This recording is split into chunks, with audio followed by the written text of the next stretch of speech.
Big O Show. This is the Big O Show. This is the Big O Show.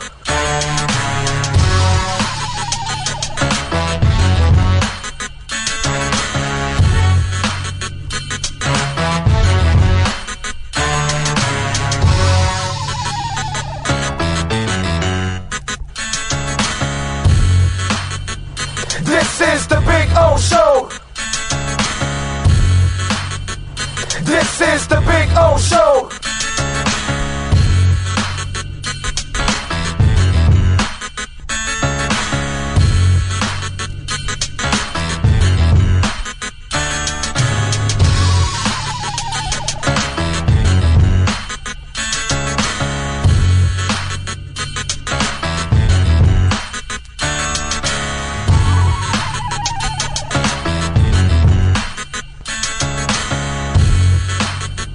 This is the Big O Show.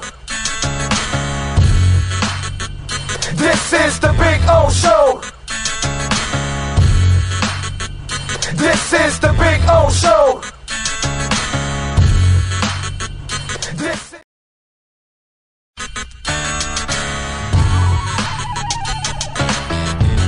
So here's the putting green. See? There you go. Got two flags. One is over there where Cutter's Edge Pro. It's not coming out now. Come on. Come on, wind. Give me a little wind. No, unfortunately. But there you go. And this one says Big O here. There you go. So there's my putting green. It's about, I would say about 25 feet, something like that. I get to practice, have a little fun. See? And then, of course, we got, the bunkers. Got to have the bunkers, man. Got all kinds of bunkers there. You know what I'm saying? So that's a taste of our backyard. There's Maiden right there. Maiden. Bono, how you doing, Bono? Bono. He's a Carolina dog, by the way. These dogs are amazing. Their temperaments are awesome. But there is the Sylvester Palm, which is just beautiful. All right, call my guys, Will and Mike at Cutter's Edge Pro. They will take care of you. Dogs are not included, okay? Can't include the dogs. Those are mine. But the exceptional work, oh, baby. Oh, baby. Yes. Make your home an oasis. CuttersEdgePro.com. Go to their Instagram page, by the way, so you can see a lot of the before and after work that they do. And it is exceptional, baby. This thing's been on here for about 9 months. No grass growing through it or anything like that. Right, Bono? Huh? Bono!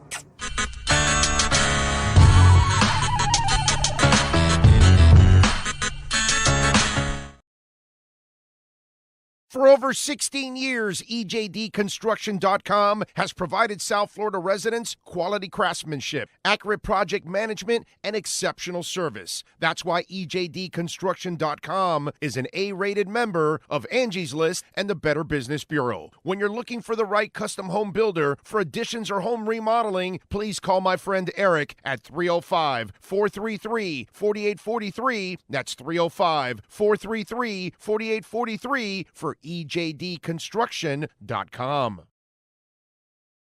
When you move, you need a reliable company led by passionate folks eager to assist its customers during a transitional process that needs to be smooth. Call Essential Moving Experts at 844-368-5750 for all your local and long-distance moving needs. You can rely on Essential Moving Experts.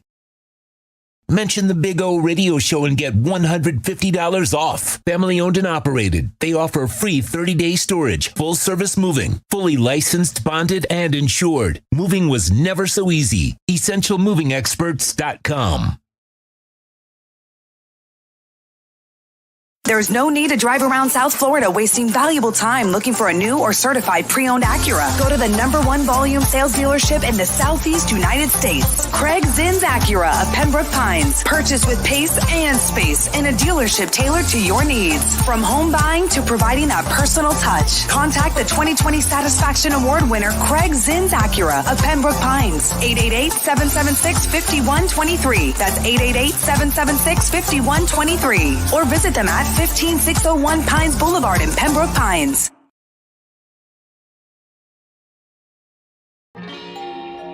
Oh, great. You have a doorbell camera. Now you have a front row seat to your house getting robbed. They're breaking into my house! Ooh, there goes the TV. I'm sure it'll turn up at the pawn shop. No, not the TV! Just because you can see them, that doesn't mean you can stop them. With Slogans, you get 24-hour monitoring, a free home security system, and professional installation. Plus, free doorbell camera, one that'll actually work for you. Get out of my house! Get out of the house! Call 1-800-ALARM-ME.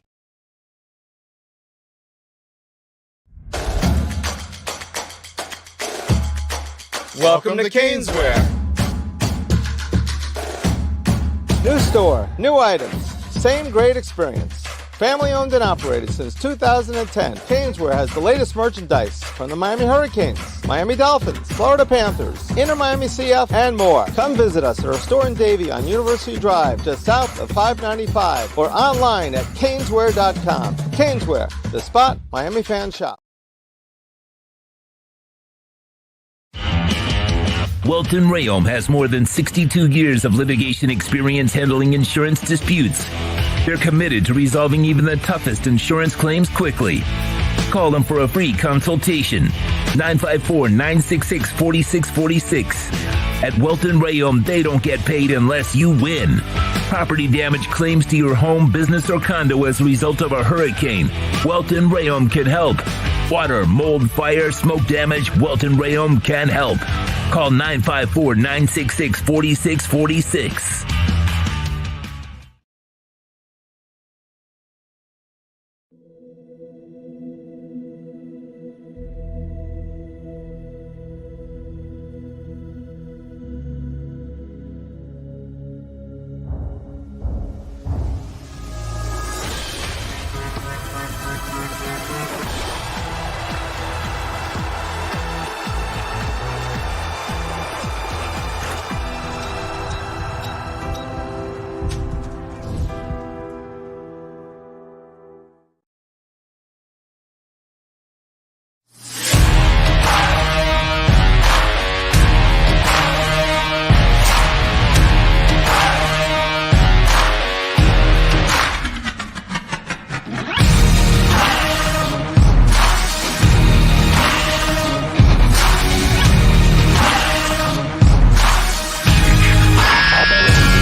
Statements or beliefs expressed on the following program by the host, guests, or callers are not necessarily the opinions of FantasyXS.com, Media Group Inc. ownership, management, sponsors, or website. When it comes to South Florida sports teams, very few in the media have witnessed, lived, and covered it like the Big O. Let's start the program dedicated to your favorite South Florida teams with a passion that's unmatched. The Big O Radio Show is on. Here's the Big O. Hey, welcome aboard, folks. It is Hump Day here on the program. We're getting ready for another week of Dolphins football as the boys get ready to host the Carolina Panthers on Sunday. Got a little Thursday night football. Tomorrow night, we'll get bored with the Broncos and the Chiefs. Why are the Broncos on so much? God. Anyway, he got it done against the Hornets last night at the Kaseya Center. Inter Miami is off till next week, till next Wednesday. Baseball playoffs are going on. Texas eliminates the Orioles. Got the Astros leading the Twins. Braves and Phillies are tied. Arizona leading the Dodgers, all kinds of stuff. So we got a bunch of things. Hurricanes getting ready for UNC. It's a huge game, dude. That's a huge game for so many reasons. And what team's going to show up? How does Cristobal respond? Does his team respond? Does his team back him up? All that kind of stuff. There's a lot of drama for this weekend. Not a lot of concerns on the Dolphins side because they should easily take care of business against Carolina. The Hurricanes, that one could get hairy, dude. That one could get. I got to tell you, I don't have a ton of confidence going into that game on Saturday. We'll talk more about it as the week goes on, but I can't tell you I'm sitting there having a ton of confidence. A couple things before we get started. First of all, Barry Melrose, Parkinson's disease diagnosed, and I know he's stepping away from ESPN. And getting old sucks, man. And just, in a perfect world, you just get old and you end up dying because you were too old, and then just natural causes. But when it's these kind of things that take us out, and, so prayers to Barry Melrose, and hopefully he's able to, fight this with his family and able to get through it. Also, Mary Lou Retton, who has a rare form of pneumonia. And apparently she is fighting for her life. She's only 55 years old, man. And so it's just kind of scary. Her daughter was talking about it. They've got a GoFundMe page and everything going on for her hospital bills that are piling up too. So our thoughts and prayers to the Melrose family and to Mary Lou Retton. And let's hope for the best in both cases. And hopefully they're able to get out of these dark days, man. So I saw that and it was kind of heartbreaking. Barry's one of those guys that's been a very likable dude, on the air. Even if you weren't a hockey fan, Barry was just one of those guys that was fun to watch and brought a little color to the broadcast, And then Mary Lou Retton, for those of us that grew up with Mary Lou, Jesus, she's an Olympic hero, and that smile of hers, that's the thing that you can always remember about Mary Lou Retton, that magical smile of hers. And I still remember little Mary Lou Retton. That's kind of the way I will always view her, one of those deals. So prayers to both, and hopefully everything will end up working out. What else do we have going on? Joe Shad will join us at 11. Matt Verderam. We just did an interview with Matt Verderam before the show, so it'll be dropping sometime in the afternoon or something. Who knows when Sean's the madman. He's the guy. He's the mad scientist at work. So we had a good conversation there with Joe. With Matt. We'll talk with Joe at 11 o'clock. Got all kinds of things. By the way, I will be tonight. I don't know if any of you you like a little hard rock metal. George Lynch is going to be at Piper's Pub tonight in Pompano. A little hole in the wall. And I'm going to go tonight to go see George Lynch. Got nothing but admiration for George Lynch. He's a hell of a guitar player. So that'll be cool. You'll see a little Lynch jamming tonight. So if you are going to Piper's Pub tonight in Pompano, say hi. I'll be there. We'll have some fun. Looking forward to hanging out in that hole in the wall at Piper's Pub. It's funny when you're a rocker, you go to see bands in all kinds of places, man. I remember when I was young, Flynn was a bar on 71st Street and Collins. And we used to go all the time on weekends there.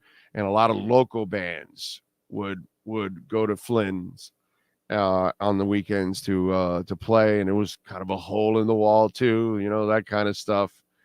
I've been to all kinds of holes in the wall to go see rock bands over the years. Interesting. Anyway, all right. So, what else do we have? Let's see what we got here on the roll call. Here, I see Steve Chapman is in first. As a native New Englander, it's been great listening to the misery associated with the Patriots these last several weeks. May continue for many more. Oh, it's going to continue as long as they keep Belichick in place. You know what I'm saying? So that's really the bottom line. He just doesn't have it, man. And he's getting exposed more and more and more and more. They've lost 70-something to 3 in the last, 2 weeks. They're getting murdered. So it shows that without Brady, he is just a defensive coordinator. He really is. And I am personally, for myself, I no longer can refer to him as the GOAT. So, and I've explained that many times here. He doesn't do anything outside of Brady. So you can't be the GOAT. The GOAT continues to succeed no matter what.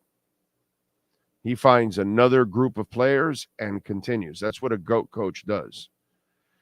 Brian Walters, Big O and Chad, everybody. It looks like Colts rookie quarterback like Lamar Jackson. Yeah. They both run a lot. They're both going to get injured. And they both have to learn to make a living from the pocket. And that's the thing that neither one has done, unfortunately. Jamie Zoria says he hopes everybody's having a good day and to smash the like button. Thank you, Jamie, as always, out there in San Jose. Gordon Shumway is in. Coach AJ in. Willie out in Colombia. Cash the Jeweler. One-Eyed Jack. Do you think Jeff Wilson is active this week? Yeah, man, they've got plenty of roster spots. Yes, he's active this week. No doubt. I think Wilson and Ahmed get a couple carries, and I'd like to see Chris Brooks be the guy that backs up Mostert this week. That's what I think should happen. I'd like to see a little showcasing of Chris Brooks this week. Johnny D says, praying for a healthy recovery for Devon Achane. Yeah, let's hope so. Stephen Harris, Chad is in. Boss B, Think Blue Dodgers. Tim Eason, Steven Gonzalez, Chad, Duck Dog 1104, Crypto Fins. He's hitting that like button. He smashed it. Thank you. Smash that like button. And don't forget to watch the platform as much as possible. Even let it play and walk away. Let's see. Radio host in Lisa Rose, Ray Sosa, 6193. Drago, Larry in Columbus says this season reminds me of the 95 season. High-flying offense headed for a showdown with a more complete 49ers team. Yeah, except this team is more complete than that team also. This team is more complete than any Dolphins team we've had in decades, 80s or 90s, because they can run better than anything. Some guy was like, well, in 1990, Mark Higgs was all right. It's not a good running game, bro. This is a very good running game. Marino never had any kind of running game like this at all, and even the defense that has not played well, I still think this is better than any defense that Marino pretty much had. Early 90s, there was a couple of decent defenses, but this defense can be as better than those. Just hasn't happened yet, but they have the talent. It's just, Fangio's got to get his shit together and figure this thing out. True Fin Fan is in. Boss B says Piper's definitely a hole in the wall. Have seen multiple shows there. Yep. So Ray says, I hope New England keeps Belichick and gives Mac Jones a 5-year, $250 million contract. Marcus says, hear me out, Big O. Sports is such a distraction from real life tragedies. It's just a game, but life is not just life. Prayers to Barry, Mary Lou, and everyone that suffers. Stay strong. Yes. Yes. And prayers out there in the Middle East too. For our Israeli friends. I feel bad for the Palestinians who are kind of caught in the middle of all of this. I stand with the Israelis. They have to take out Hamas. But, and I feel bad for the Palestinians, the ones that are, because there are innocent ones there. It's, what it reminds me of? It reminds me of you live in a small Mexican town that a cartel runs, and the cops are under the cartel's thumb and everything else, and they pretty much run the town, and you just live there, and that the cartel runs it. That guy living in Haiti, where gangs and stuff are running, parts of it and stuff like that. It's Colombia, it's sometimes that's the worst thing that happens, and you feel terrible for everybody in that position. You know what I mean? I pray for everybody, man. But I definitely stand with our Israeli friends, our Jewish friends. You have to fight, you have to defend, and you got to eliminate those people. That shit has to end. You got to eliminate every one of those animals from Hamas, every single one. But prayers, not only to Mary Lou, not only to Barry Melrose, but definitely everybody caught in those conflicts too, because there's always innocent people caught up in the middle of those conflicts. I used to hope he would retire. Now I hope he stays forever. He won't win enough games to break the record. He'll keep the Patriots down forever. Yeah, you're right. But, Kraft eventually has to tear the scab. And I told you guys this past offseason that this will be the year that puts him on the hot seat the following year. And I believe that's what's going to happen. I have believed that what you're seeing now is kind of what I was expecting. And that's why I told you in the offseason, this will be the year that puts him on the hot seat, and then they fire him the following year. So I think next year will be his final year, because they have to kind of draw a line in the sand with him and say, hey, man, and he has to also look at the mirror and say, wow, I got nothing here without Brady. Morning, looks like the Miami Heat found another shooter. Yes, sir, Devin. Yes, sir. Cole Swider. I watched that last night. Giovanni is in, says, hey, Sean, and everyone back in North Carolina was in Miami for the weekend to check on my parents and took my old pops to see Messi and Inter Miami as a VIP on the field. He had a blast. Too bad they lost. Yeah. I wonder if he even plays next week. He's definitely not going to play both games because it's a Wednesday and a Saturday. They play Charlotte at home, and then they play Charlotte on the road 3 days later. So he's going to either play only one of those games. And I would imagine it's the home game. Makes sense. And not play the road game 3 days later.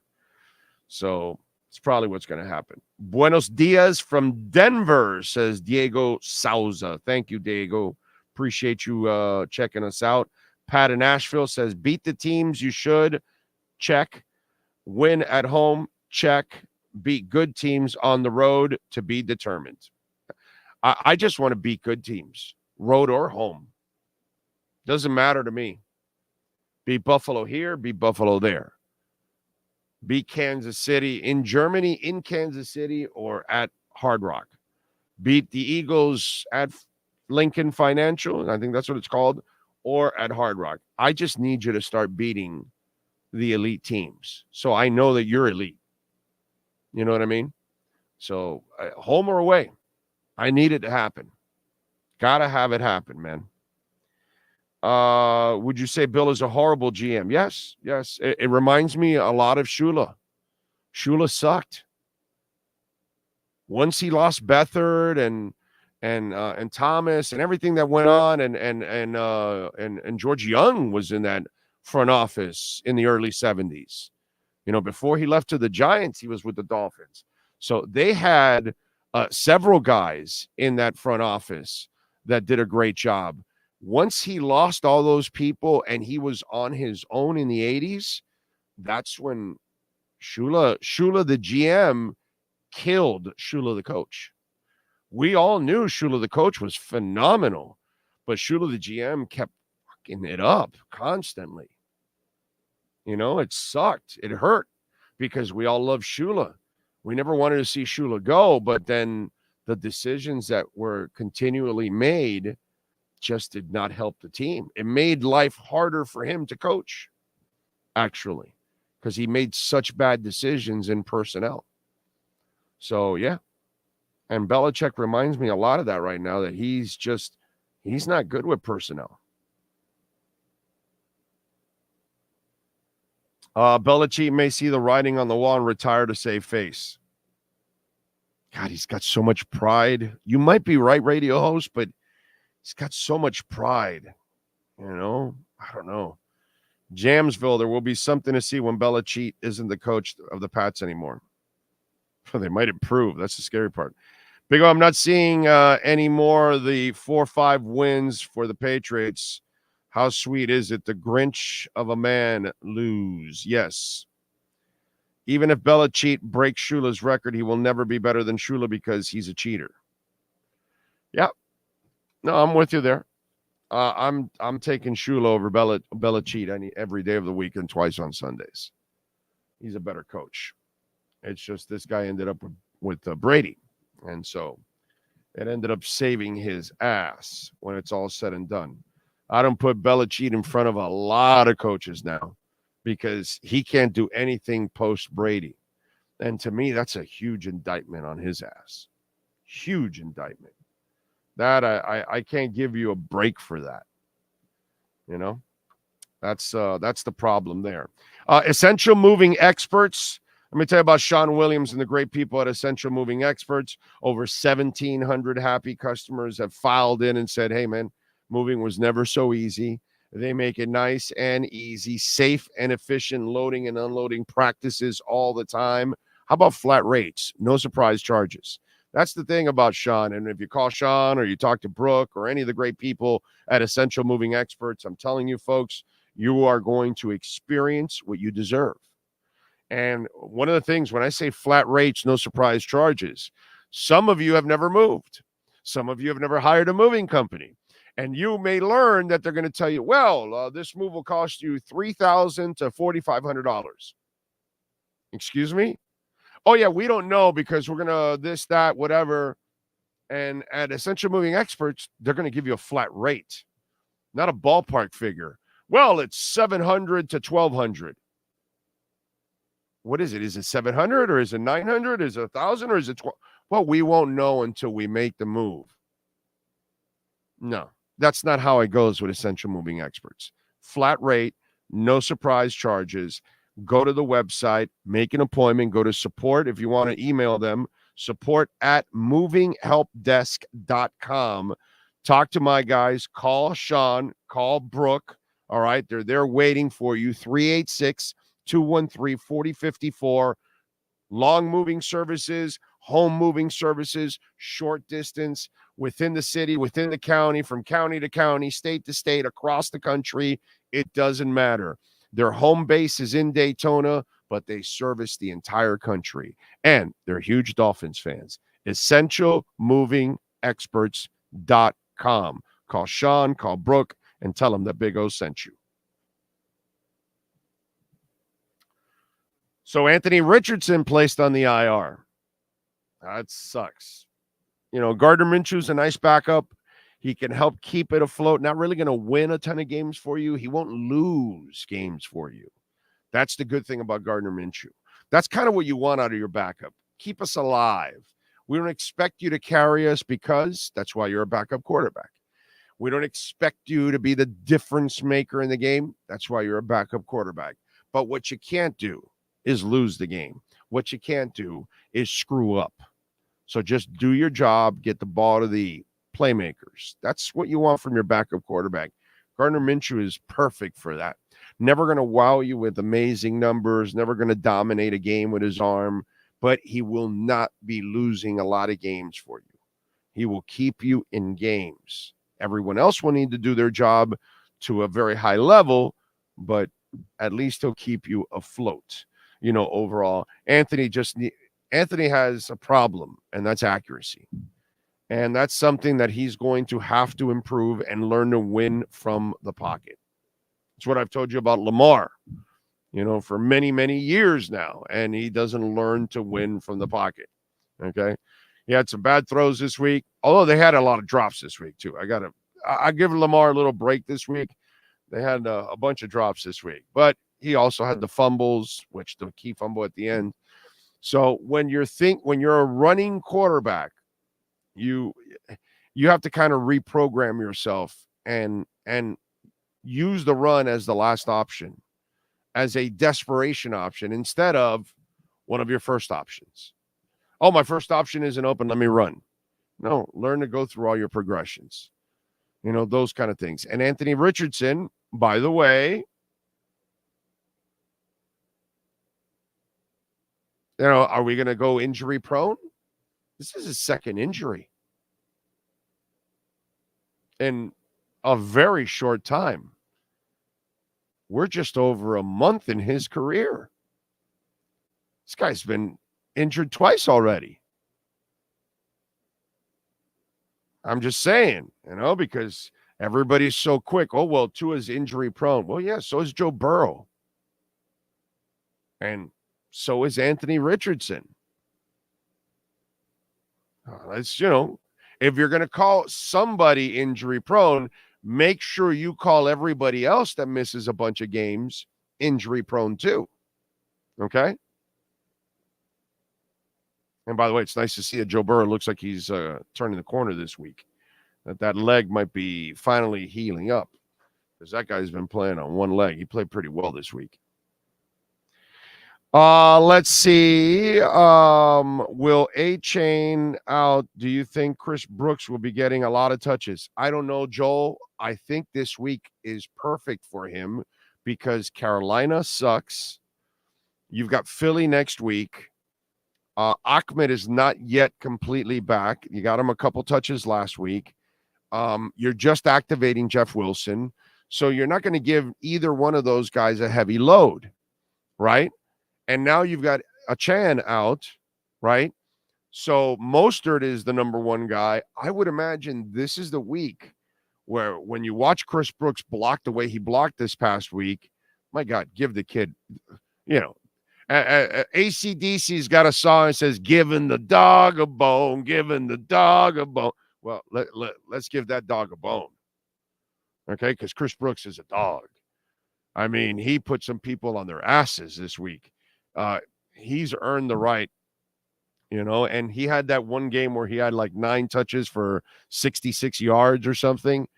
So this is the perfect game that I would plug in Chris Brooks right after Mostert and sprinkle in Ahmed, sprinkle in Jeff Wilson to get them a little bit more acclimated for Philly the following week, because you may need them. So you're going to have to give them some reps to get them a little bit more going. You know what I'm saying?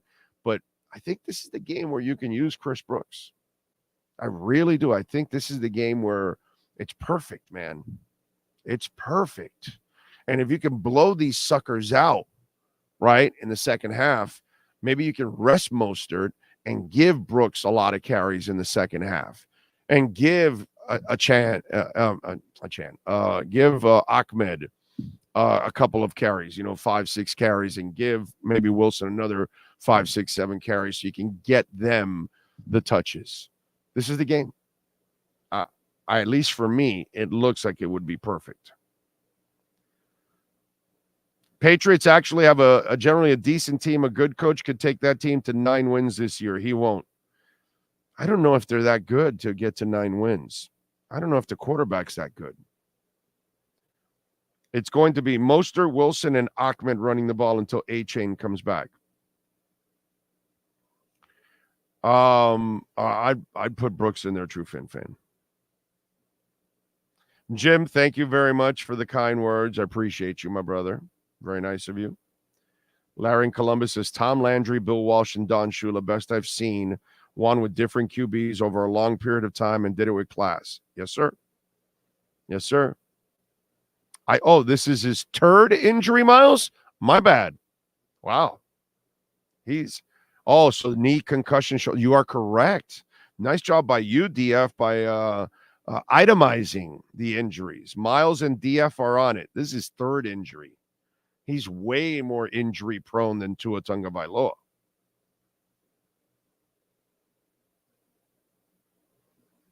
Let's see. And they're doing design runs for Richardson. That's why you got it. Yeah.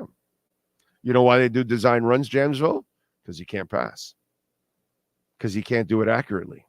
So runners have to run if they can't make a living from the pocket. And when they don't trust you, they run you. And that's been the problem. None of these running quarterbacks ever win anything. They never lift a trophy, ever. So, Steve Young had to learn to stay in the pocket. And that's where he became his best. Instead of being a maniac and running and taking on blockers and hits and all that, Steve Young was crazy, dude.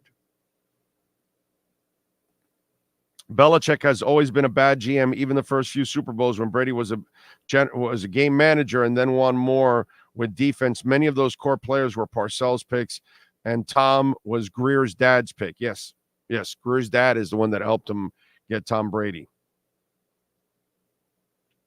Bobby Greer. He's a big QB and wants to take on some big hits, and that's not smart. This is the NFL, not for long. Oh, yeah. Yeah, they all lose because he's not even bigger than Cam. You know what I'm saying? And Cam was a large human being, bro. Jesus, that guy was gifted. Gifted as all. I'm telling you, man. You know what's also gifted? Will and Mike at Cutter's Edge Pro. They are gifted because they craft. They are artists, you know. You Will and Mike come to your home, to your business, to your HOA complex, whatever it is, and Mike starts looking around and he sees what you'll never see. Because in his mind, he's got every plant and tree in his mind and every form of grass or artificial turf. And already in his mind, he's like, okay, I'm going to put that kind of tree here, these kind of bushes over here, this, and you don't even know. And then he starts just designing stuff. And that's the beauty of Cutter's Edge Pro. I'm telling you, from tree trimming to removals, landscape design, and that's what you're going to love. The proactive way that they go about it, and also how they communicate with you, the customer. Because Mike will start designing all kinds of things and then send you all the different plans. You like this one, this is what I'm looking at, this, that. And you're like, wow, I never thought of that, this, that. And, like in our backyard, he created a corner where we could put the barbecue, and he put it in a place where it's going to be safe and all that. And it's really, really cool. The artificial turf, I've been telling you now, going on 2 years, that the artificial turf for our dogs is just absolutely amazing. So easy to maintain. And we're on our second year. I don't know, we're like 15, 16 months in. And it looks exactly like the day they installed it. Okay. And not a blade of grass is coming through, because that happens to a lot of people who put artificial turf. You got the wrong people installing it. They don't really clear the ground under the way they're supposed to. Cutter's Edge clears it to the max, dude. And then they pack it in a way where nothing is going to come out.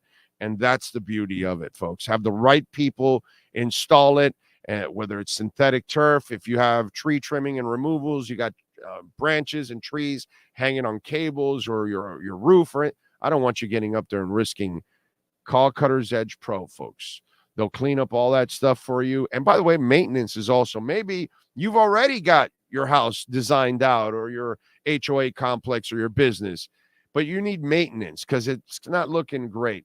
Cutter's Edge Pro, man. 954-472-0622. Dade, Broward, Palm Beach counties. You call William Quigley and the boys. They know how to get it done. They are the best in the business, and Will is such a great dude, man.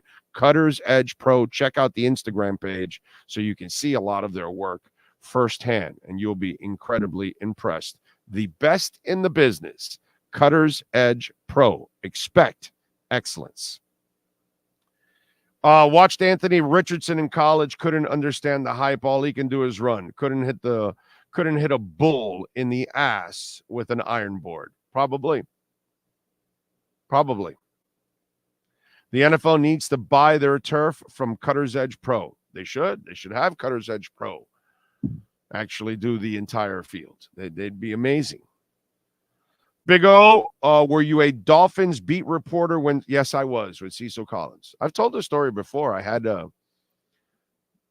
the story of Cecil Collins exposing himself to two girls at a pool. I had that story, but I could not confirm it because the person that gave me the story, I had never used them as a source. And I didn't know them that well. Like I knew them, but I didn't know them that well. And then it was such a wacky story. And this is before he broke into that house and was, staring at the couple in the darkness. And then the husband chased him out of the house and all that shit. I had that story and I could not confirm it at all. It was hard to confirm. It's hard to confirm. It's just hard to confirm, and it was true. So he was in condo complex, and two girls were at the pool, and he just flashed, "Hey, ladies, look at me!" Yeah, he wasn't right in the head, unfortunately. Very talented young man. Now he had an ankle problem. That was besides the off the field issues that he had at Florida State and other things.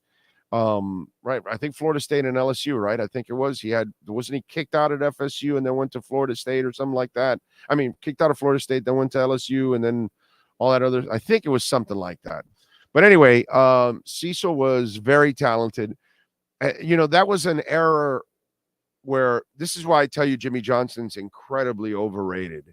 And that's because only what he did in Dallas was awesome, right? And so people roll it over here, but he really did a lot of screw-ups over here. Besides destroying Marino's last 4 years, he brought in a lot of scumbags, dude. He would bring in the lowest forms of life. Him and his personnel director that he passed away. I forgot his name now, but those two guys, Charles Jordan, who had that whole thing with gangs, he brought in that defensive end that had that you could tell tried to commit suicide. He brought in like a lot of shit. Lawrence Phillips was here for like a week. I've told you the Lawrence Phillips story that I'm the only guy to ever interview Lawrence Phillips. And then after I was done with the interview, the second guy behind me says, "Hey, so have you talked to Scott Frost lately?"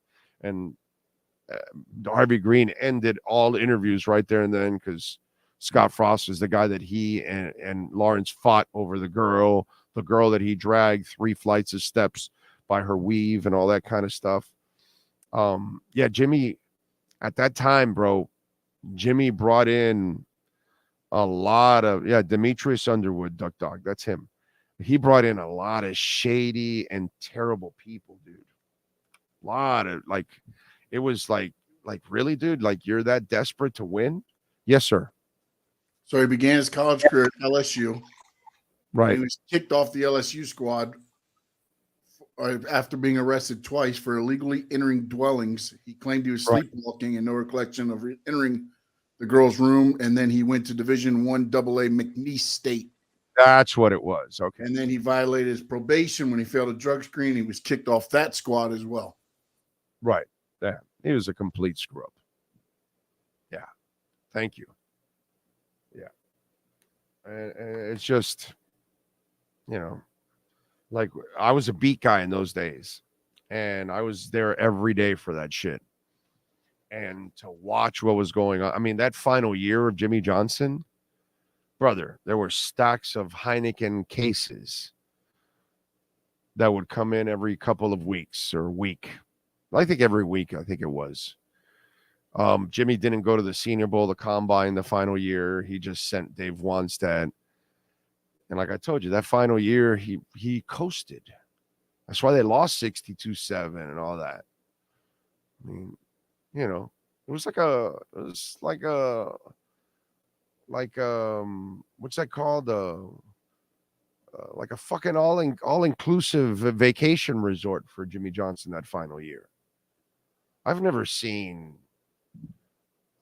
the head coach of a team getting delivered cases of Heineken every week. Like a beer truck is stopping just for your head coach. Think about that. You know, so every day you're just drinking your green lizards. Rest in peace, Mad Dog. You know, so it was just, there's so much shit that went on. That's why I tell you guys all the time, like what he did in Dallas, compartmentalized, bro. What he did here, overrated as hell, dude. Underachieved at the University of Miami. Still owns even the worst decision on top of Mario Cristobal. And his Dolphin run, too many of you just give him credit for the defense, but then all the other stuff that went on, making Brian Walker play with a partially torn knee ligament, which he then eventually completely tore it off. James Johnson played with a quarter hole in his hamstring. I mean, just the stuff that went on, dude, and how it was handled and all that stuff. I know way too much of it. And it's just one of those deals where I could never be happy or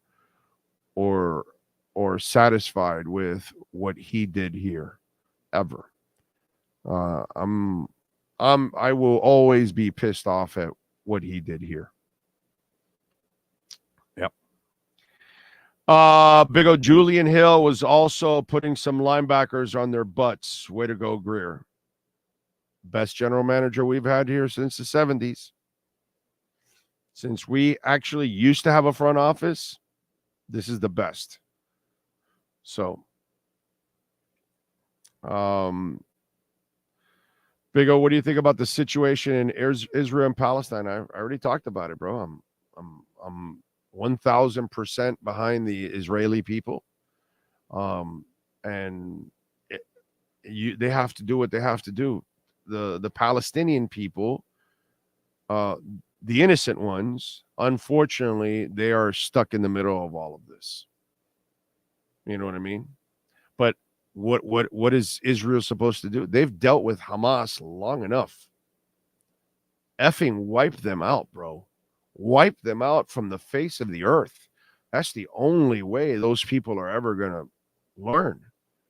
So, unfortunately, the Palestinians live, like I've said already, like in a Colombian city that is run by a cartel, or a Mexican city that's run by a cartel somewhere, and you have no control, or in Haiti that's run by gangs and stuff like that. You know, we have certain parts of our world that authorities are not in place. The authorities are criminals. And that's basically what Hamas is. It's a terrorist organization, and the Palestinian people can't get rid of them. They're too weak to get rid of them. And so whether you have some Palestinians that are for it or against it, I don't know. That you can't tell. And what's Israel going to do? Just sit there and keep taking it? Hell no, dude. So, unfortunately, war is ugly. War is never pretty. Nothing about war is ever pretty, but you cannot stand for something like this, where they're just going to attack your country and start taking your kids and elderly and kill them and post it on their social media pages and all that. You can't tolerate that if you're Israel. You cannot. So I am 1,000% with our Jewish friends. Eliminate Hamas. Eliminate this time. Make sure. And unfortunately, you're going to have to control the Gaza Strip. That's it. You're going to have to be the ones to make sure that you eliminate all that, because they can't do it. Right? And then you've got Iran giving them $100 million every year They're funding Hamas. So how are the Palestinian people going to control it? They can't. Nobody wins here, dude. Nobody wins here at all. Okay? The only thing that we all could win is by eliminating Hamas. That's it. That's the only way all of us win. The Palestinian people eventually, even unfortunately, the death that's going to happen. But what are you going to do? You can't do anything about it. You have to go in there and you have to take them out if you're Israel. And it's brutal. This is going to be ugly, dude. More Israelis are going to die. Innocent Palestinians are going to die. I have no sympathy whatsoever for anything for Hamas. But yeah, this is not a good situation for anybody. But what are you going to do? You have to defend your people. So I'm with my Jewish friends 1,000%. Yeah. It sucks, but this is the way it goes. Half victory cigar for Big O. Eddie won, but Braun Breaker lost. Wow. All right. Well, half a cigar is better than no cigar. You know what I'm saying? Mr. Torres, good morning, sir. Relentless. Yes, the NFL needs to switch to natural grass or gas. The VOD Vault. Big O, how do I reach out to be a sponsor for your show? Recently started my business. 786-754-4664 is our business line. You can call, leave a message there. We'll get back to you. 786-754-4664. Our email is bigoradioshow@yahoo.com. That's bigoradioshow@yahoo.com. And our business number, 786-754-4664. Thank you, VOD Vault. Larry in Columbus says, watched Austin Jackson 30 yards downfield blocking. I owe this guy an apology. He's playing way better than I thought he could. Larry, it's not your fault, dude.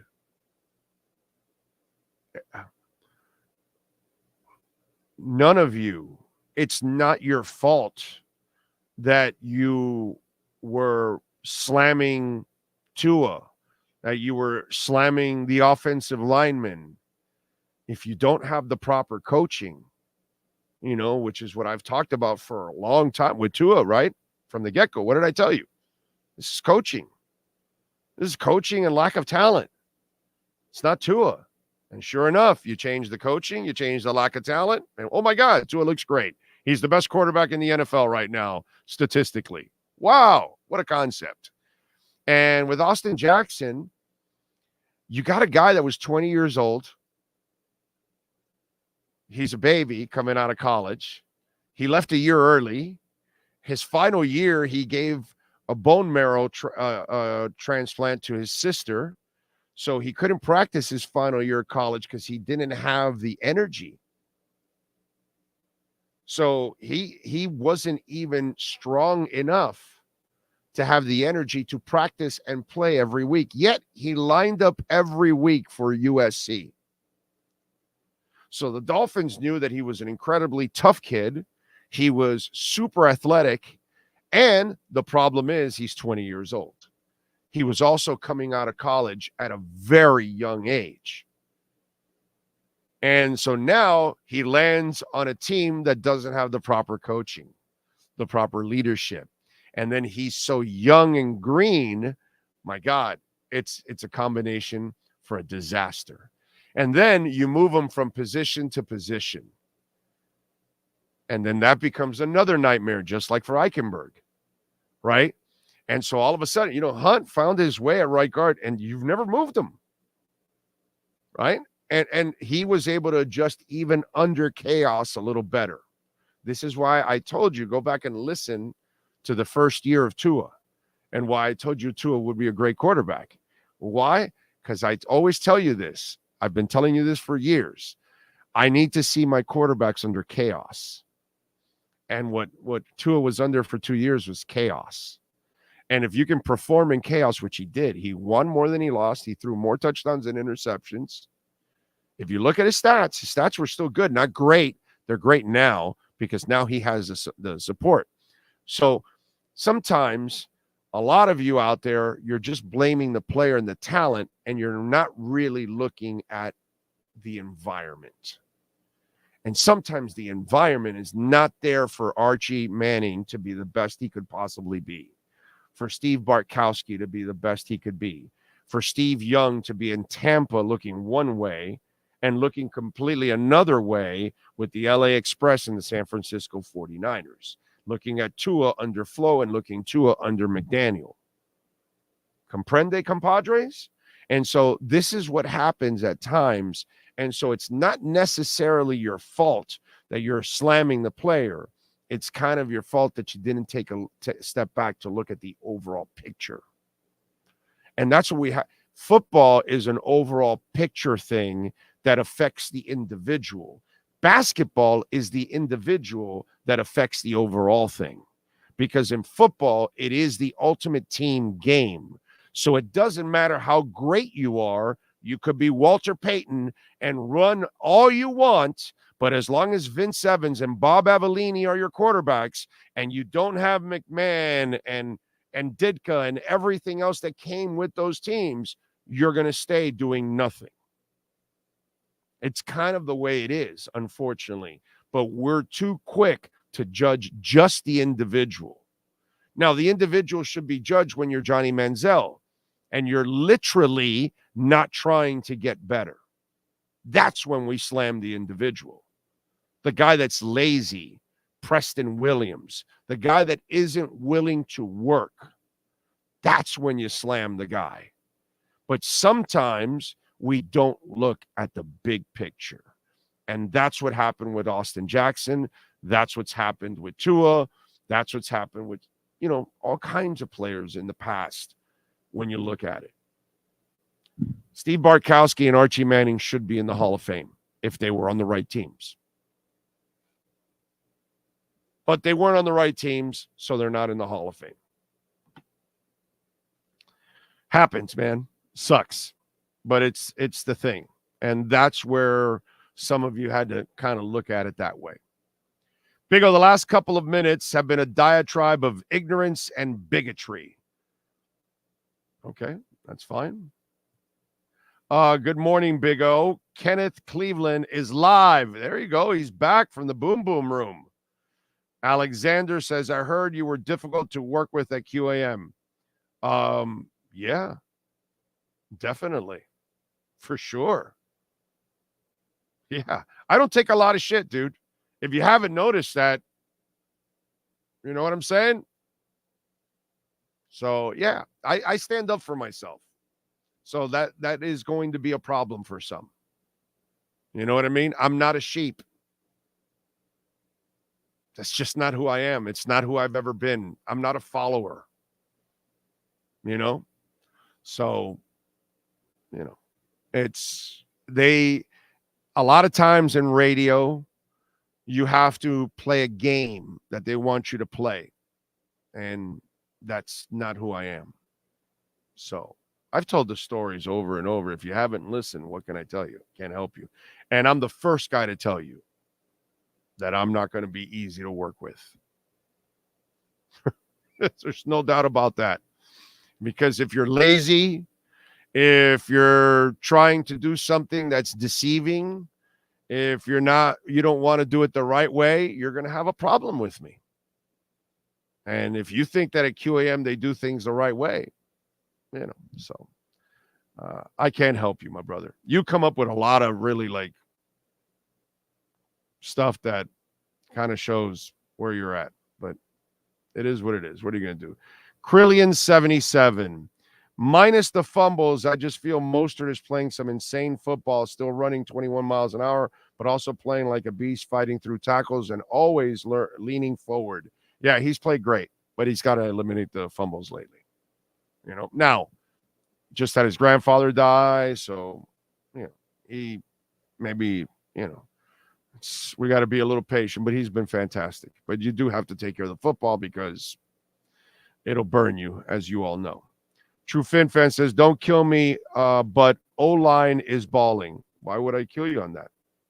The O-line is balling. They're playing well. Look at the holes that the running backs have. And Tua's not running for his life overall. Wynn's been a terrific pickup. Kendall Lamb's been solid, dude. And Connor, as long as Connor can stay, in the lineup, and you don't have to deal with Eichenberg, you're more than fine. Yeah. Let's see. Daniel, XT, and AEW were great shows last night, says Frankie. Oh, it shouldn't have come down to a knee with the cane. Should have been a whoop ass by at least 3 touchdowns. Michael, Mario Cristobal so far has not proven to be a great game day coach. Okay, I'm a Mario Cristobal guy, but it's never going to stop me from being brutally honest. Okay? Never. All right? Mario Cristobal is not ready as a head coach, X's and O's, to be battling for a national title. The guy I've watched all last year and in these first 4 games, okay, he is not ready to be a national championship coach.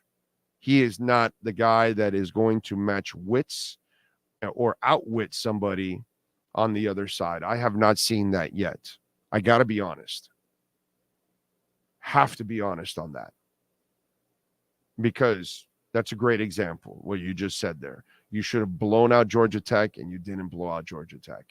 And then not only that, you gave them a chance to get back in the game and beat you.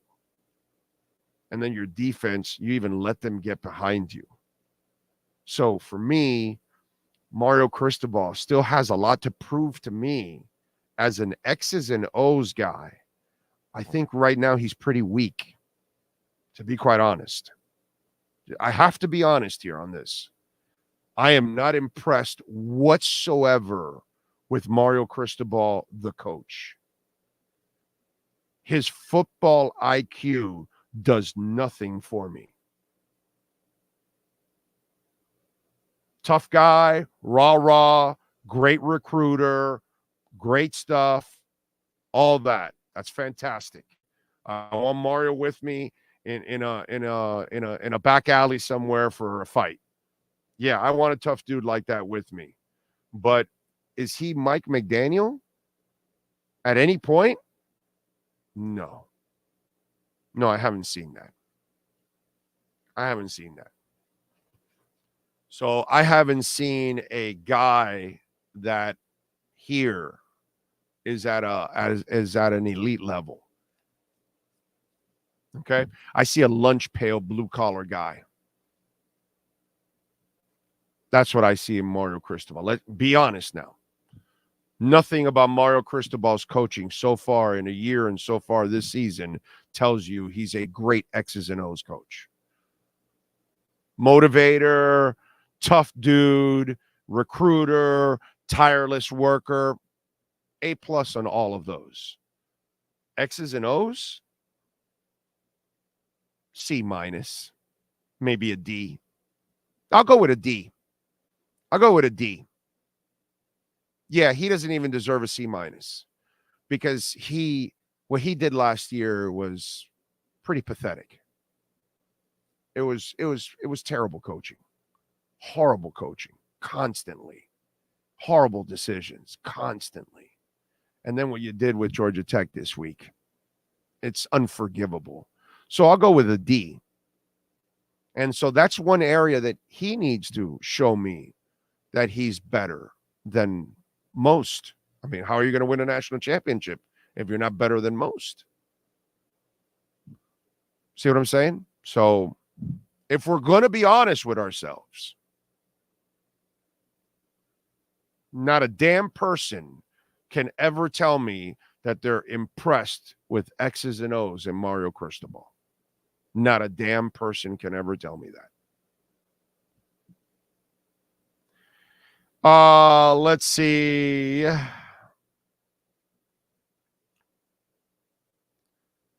Mostert had problems with fumbles last year, too. It was a concern for me going into the Bills game. It should be.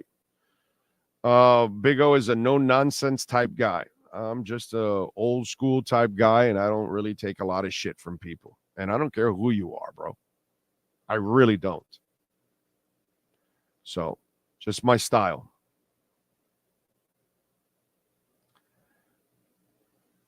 True Finn fan, you were right from the beginning coaching. I heard you were right about Philbin, Flores, Tua, etc. Yes, sir. Unfortunately,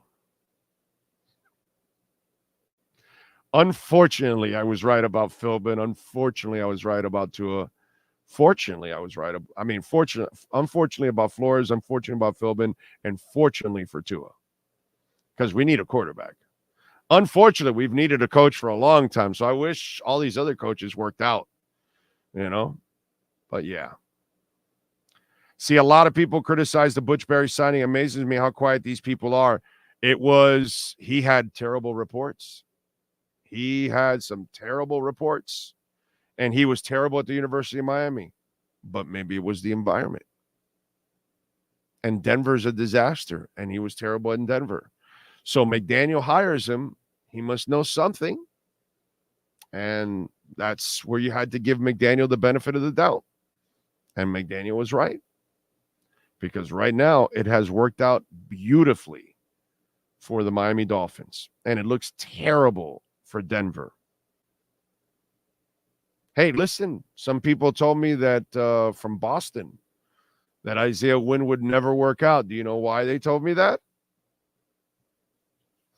Because if the greatest offensive line coach in football, who coached for the New England Patriots and Bill Belichick for 20 years or for, whatever. And if Scarnecchia can't fix him, then nobody can fix him. That was the attitude in Boston. That's what they told me. Well, Isaiah Wynn, he couldn't get it done with Scarnecchia. So if Scarnecchia can't do it, nobody else can. And look, that's what happens. Is Mario Cristobal another Dan Campbell? Well, hold on a second. I'm wrong about Dan Campbell right now because he looks like he's doing the right things in Detroit.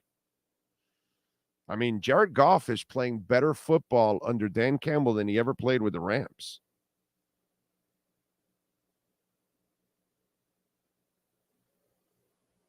So, sometimes when we're wrong, we got to admit, maybe I was wrong about Dan Campbell.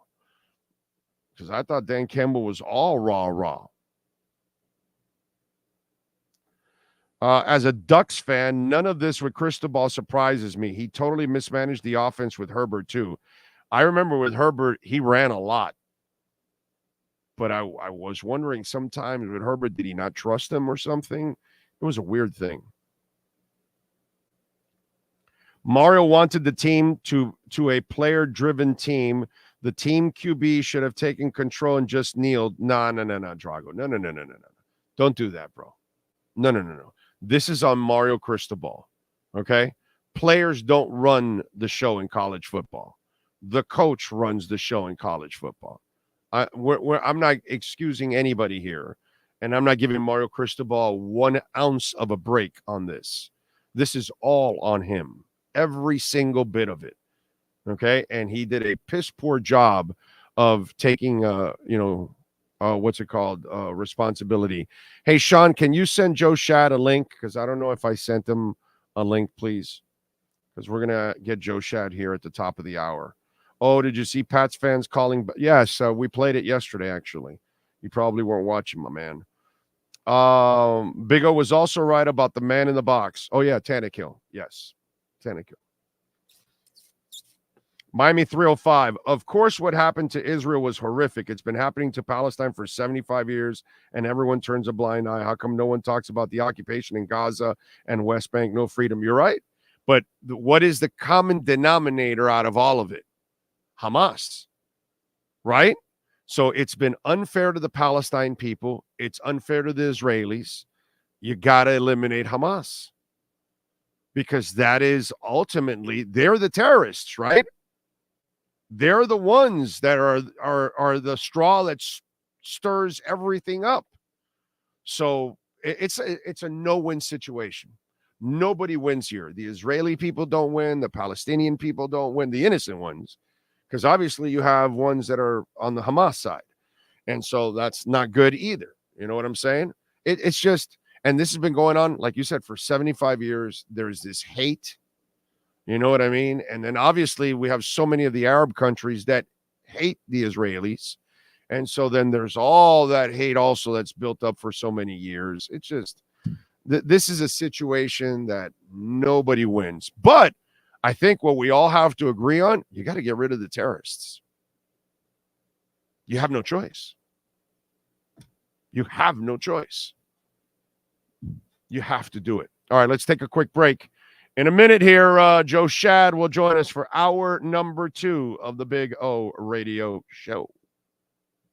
There's no need to drive around South Florida wasting valuable time looking for a new or certified pre-owned Acura. Go to the #1 volume sales dealership in the Southeast United States. Craig Zins Acura of Pembroke Pines. Purchase with pace and space in a dealership tailored to your needs. From home buying to providing that personal touch. Contact the 2020 Satisfaction Award winner Craig Zins Acura of Pembroke Pines. 888-776-5123. That's 888-776-5123. Or visit them at 15601 Pines Boulevard in Pembroke Pines.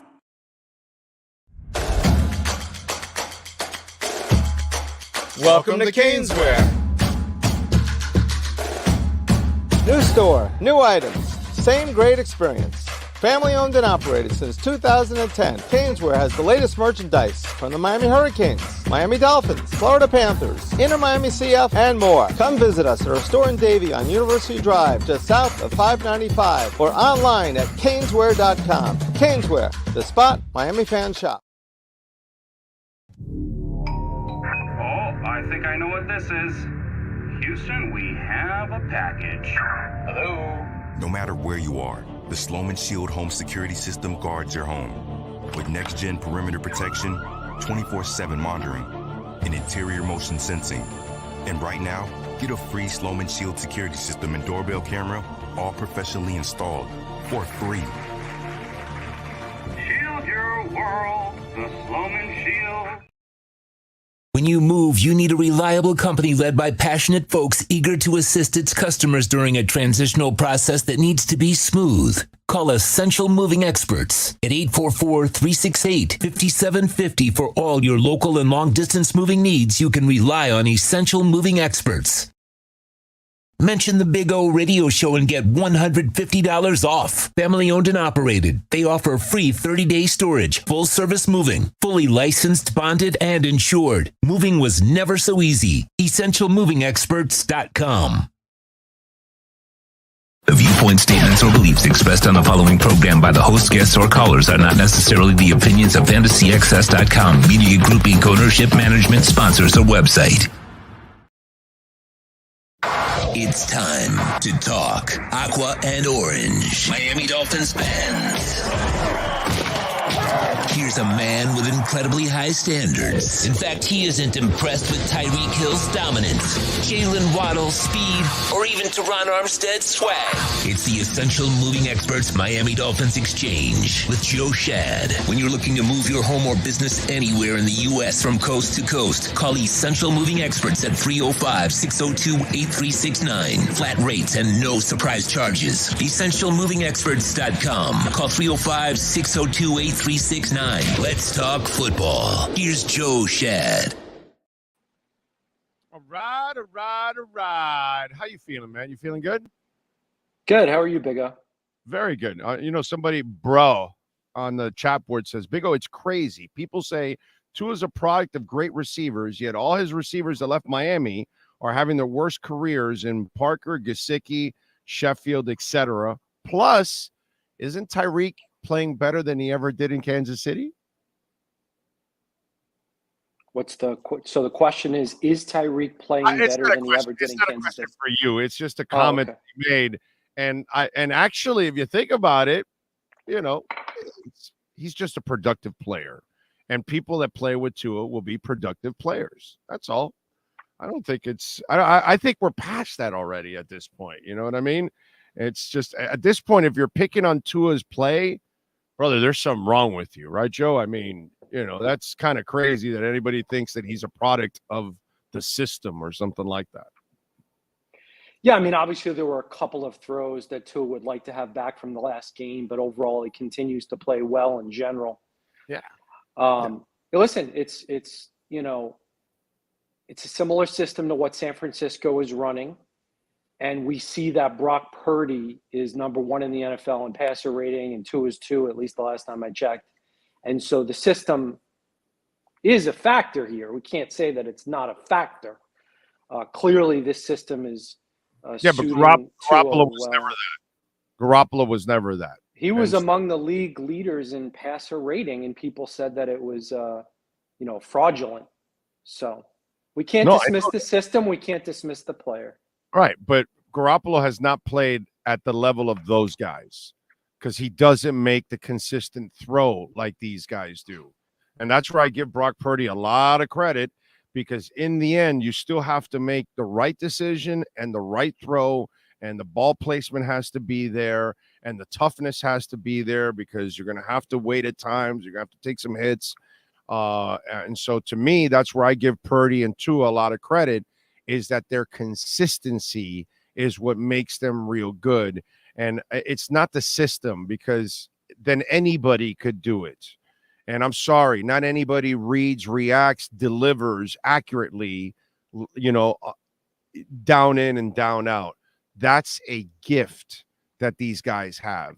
Some guys can do it and some guys can't, dude.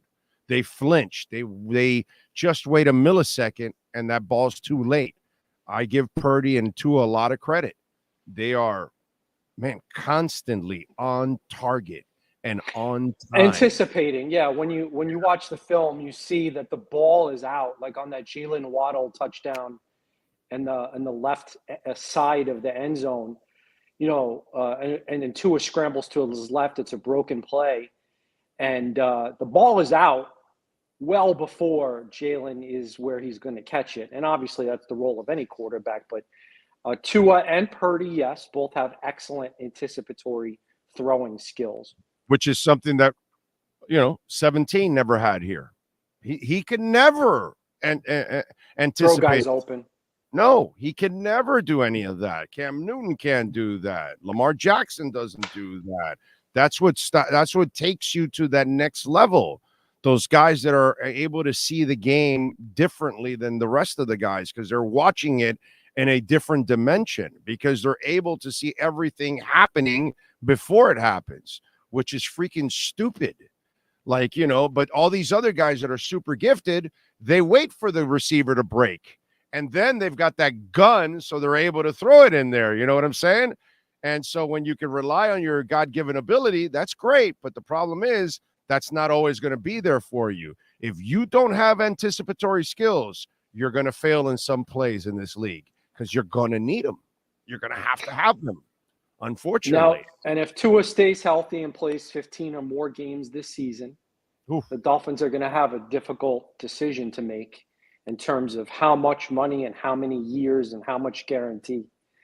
Yeah, all quarterback decisions are difficult, but the one that complicates things for Tua is obviously the concussion history, as along with the other body part injuries. Well, what do you do? What do you do? You just say, oh, you know what? All right, $52 million per year for 4 years. We're good to go. It's an easy decision, Joe, if he's playing like he's playing now.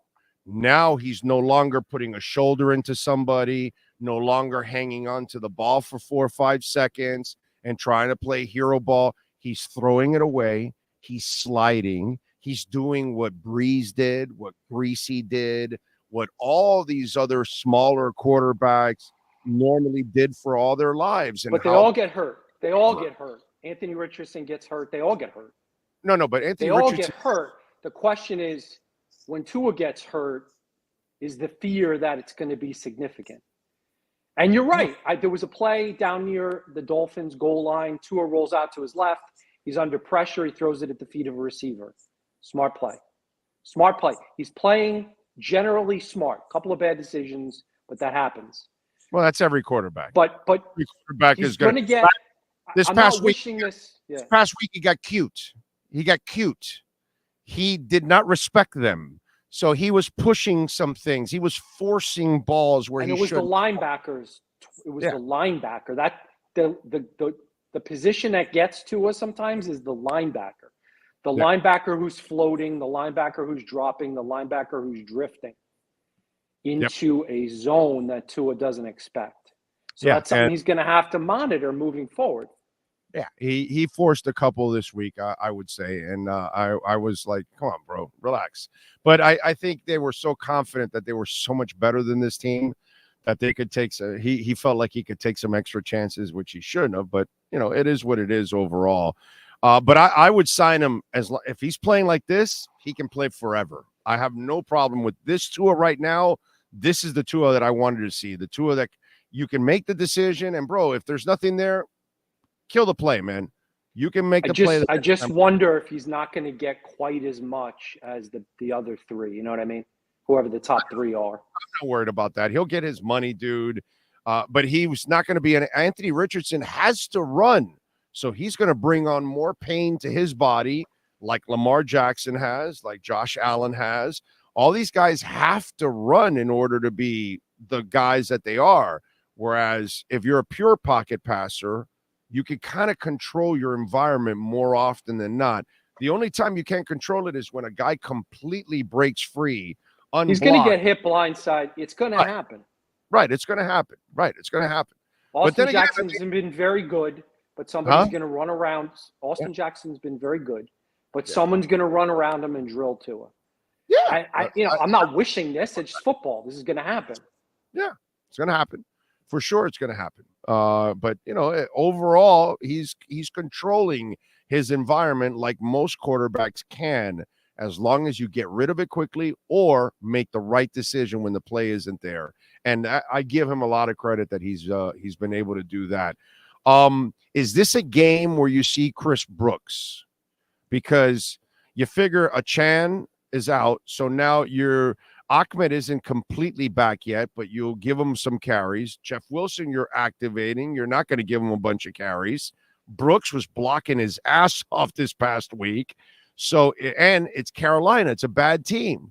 So maybe you give a couple carries to the other guys to get them a little bit more acclimated and get back into the groove. But could this be a game where Brooks is the guy that backs up Mostert? There's a fascination with Chris Brooks in the fan base, and obviously you share that fascination. Yes, love He's it. unique because he's a big back. He's tough. He's got some quickness. He obviously is a good developmental prospect. You're saying he's got good vision. Great vision. Great vision. I think it's a little dicey when you start to look at the opponent and say, oh, this is a good game to get Chris Brooks involved, because that's what I thought about Cam Smith, and Vic Fangio gave him 0 snaps against the Giants. So we got Eli Apple, who was fine. He had a couple of nice tackles in the first half. Wait a minute. Hold on a second. Let me stop your tracks here. He played Chris Brooks, and he played him in more important position than even running the ball. He put him to block. My man, that's a huge responsibility to hand a young man, a rookie. I need you to block these guys. And he blocked his ass off. I got to tell you something. When I think this is an intelligent football player. From what I'm watching, the way he reads and reacts and picks the right holes, he's got excellent vision. And then they trusted you to go in there and block. And as you know, Joe, the hardest thing for running backs to learn is who the hell to block at times. Dolphins have a lot of depth at running back. Obviously, blessed at that position. Ahmed looked like Achane light when he played. Only Bo Jackson averages more yards per carry since 1966 than Raheem Mostert. What does that tell you? It tells you give him the ball. All right, now he's fumbled twice. Here's the thing, you get buried. If he fumbles again, they're going to bury him for a while. They'll bench him. They'll have to. They'll have no choice, Mike McDaniel. Yeah. And then Jeff Wilson averaged 4.9 yards per carry last year. So, I mean, listen, they're blowing teams out of the water in terms of yards per rush and yards per game. And it's not just the running backs, it's the offensive linemen. You see these guys blocking 25 yards down the field. You can read about it, and the tape don't lie. I posted a video clip of Austin Jackson, Connor Williams, 25 yards down the field, blocking for Jalen Waddle. So it's fun to watch. It's impressive. And on that 76-yard touchdown run from Achane, you know, if I lose 10 pounds, I could have run through there. Got to lose 10 pounds first. Where are you going to lose 10 pounds? I've been eating too many cookies. They bring in the red velvet cake. We got all kinds of birthdays. This I'm guy like Ryan has Fitzpatrick. This guy's full of shit. He has no fat on him. He doesn't have 10 pounds to spare. Okay? I have 10 pounds to spare in my arm. Okay? He's a liar. Okay? He's in great shape. All right? This guy may have like a 1% of body fat probably. Okay? Not during the season. Not during the season. They bring out the chocolate chip cookies, the key lime pie, the This guy looks peanut butter fantastic. cup ice cream. It's tough. I envy this guy. He keeps in great shape. I have no discipline. He has all the discipline. Clearly. No discipline. No discipline once the football season kicks off and I'm running through an airport grabbing a pizza. Compared to me, you are West Point compared to me, my brother. Okay. Chan, what do you know? What do you know? I don't know, other than the national reporters who obviously have information from the club or the agent, sort of walked back a little bit, him going on IR. Part of the reason might be the Dolphins have a lot of guys on IR already, and they got to be careful with how many they put on IR. So if it's 2 to 4 weeks, maybe they say, well, even if it's 3 or 4, maybe we don't IR him. So that's going to be interesting to see whether they IR him. But obviously, it's good news is that nobody's expecting this to be like a season ender.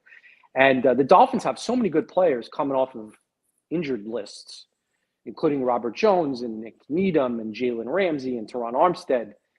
I'm not saying now. I'm just saying in the near next future. couple weeks. Yeah, the next couple of weeks. So there's going to be some tough roster decisions. They might lose a couple of players that the fans like, you know? You mean they have depth? Really? Wow. When did you cover a Dolphins team that was actually good and had depth? Has that ever happened to Joe Shad? Yeah, I mean, going back to 16, I mean, this is the most depth at running back, the most depth at receiver, the most depth on the D line, the most depth at corner. Offensive line. Yeah, I mean, they have a left obviously tackle, Kendall and they have a Lamb, backup left tackle. That's it. That's more than they've ever accomplished in the last Lamb's 30 the best years. backup left tackle. Lamb's the best backup left tackle I've seen here. Got beat once in the last game, but he's very solid. Yeah, and he got beat because he didn't notice the guy that came from the other side. It was kind of like a stunt that the guy pulled, and he got fooled a little bit there on that one. And that's just a small mistake he made. Unfortunately, he gave up that sack. But he's been absolutely fantastic, man. That has been absolutely awesome to watch. Let me run something by you. I say, okay, you don't play Chase Claypool this week. You don't put any packages in for him. You get him practicing, you get him acclimated, and then you get him practicing again next week. And you save him for the Eagles. It's not a bad idea. Joe It's not a bad idea. Yeah, we'll see if we get a chance to talk to Claypool today. Ask him about why he thinks he's on his third team in 2 years. Why he thinks 2 teams have given up on him. Mike Tomlin, dude, gave up on him, Joe. It's not just teams gave up on you, bro. Mike Tomlin, who put up with Antonio Brown for years, Le'Veon Bell, and Antonio Brown, bro. He put up with some crap, and he gave up on you right away. That's scary, dude. Yeah. Now, I have to go back and look, but part of it was, I think, I don't know, usage. You know, he's not been happy with how he's been used. Who are you, bro? I know. So I You're in the I saw a national guy on CBS say, "Oh, maybe he's a tight end," but I don't know. This guy prefers to play on the outside. He was not happy when he was used in the inside. So is he going to be happy if he's asked to do the Trent Sherfield, River Craig Kraft blocking role? He's a big, strong dude. He's bigger than these three little guys they run out there all the time, the Dolphins.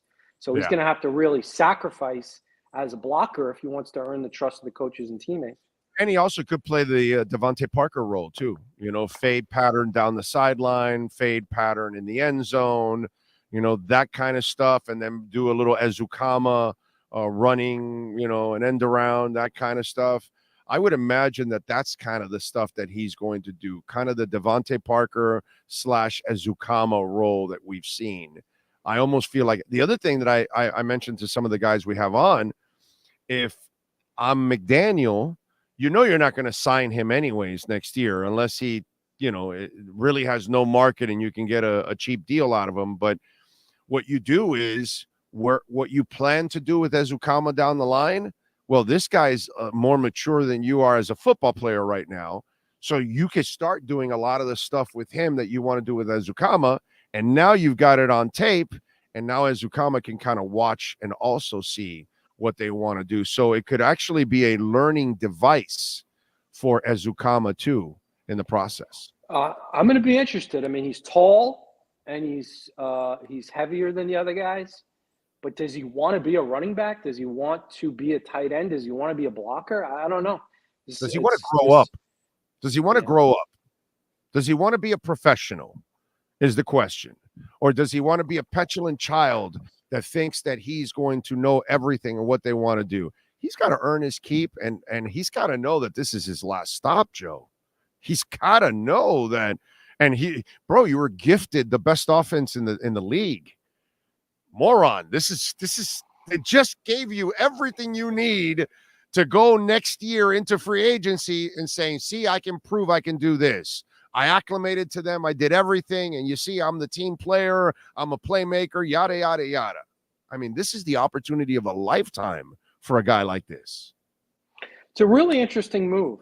It tells you a little bit, I think, that they have concerns about Craycraft and Ezukama. Because without Craycraft and Ezukama injuries, there's not even a spot on the roster for him. So it's not a position of need, but I think you're onto something with the whole blocking Ezukama, red zone, third down, end around stuff. We'll see. Yeah, I'll be really curious to see how Claypool. I'm told he's a charming, well-spoken guy, so maybe he'll be a good conversation later today. Yeah, he's just got to. Obviously, the kid's just got to mature. That's really what he needs to do. One more thing before I let you go. This game this week. How are you viewing this game this week? Because clearly, it's all about next week. That's the measuring stick. That's what we. So. By the way, Schefter says Achane to IR, so 4 weeks for Achane. Unfortunately, he's going to miss Kansas City and Philadelphia. Yeah, I haven't gotten it confirmed at all. But if Schefter has it, it's right. So. Yeah. Did he say what the injury is? No, I just saw the tweet that said IR. Okay. Yeah, I was told somebody told me about the injury, but I haven't. I'm assuming it's a knee sprain, correct? Some type of sprain or scope. It's a sprain or a scope. I was told it's a ligament sprain, but I have not been able to confirm. I got you. That it's a ligament. Maybe McDaniel will tell us today that yes, it is a sprain. That would not require surgery, right? Ligament sprain, right? Usually, right? Yeah, okay. So no surgery sprain. Yeah, that would be good. Yeah, because that's what I. But again, I haven't been able to confirm it, and it's not a source I've ever used. I got you. And so that's my problem with all of that, so I haven't been able to confirm. But I tried. I've tried to confirm, but bro, the injury stuff, in that building, they don't like playing around with the HIPAA stuff, man. They kind of stay away from that. HIPAA's not the right word. Oh, it's not? Because well, no, because the players sign away the right for the team officials to discuss their injuries publicly. So they're not protected by any privacy rules. It's just a competitive advantage thing. If they choose not to disclose injury information, it's for competitive reasons, not for any privacy reasons. Unless, I mean, sometimes a coach will say, oh, I don't think the guy's injury info should be out there. But it's like, well, why not? He's a professional athlete. There's injury reports. Right. Yeah. No, you know what?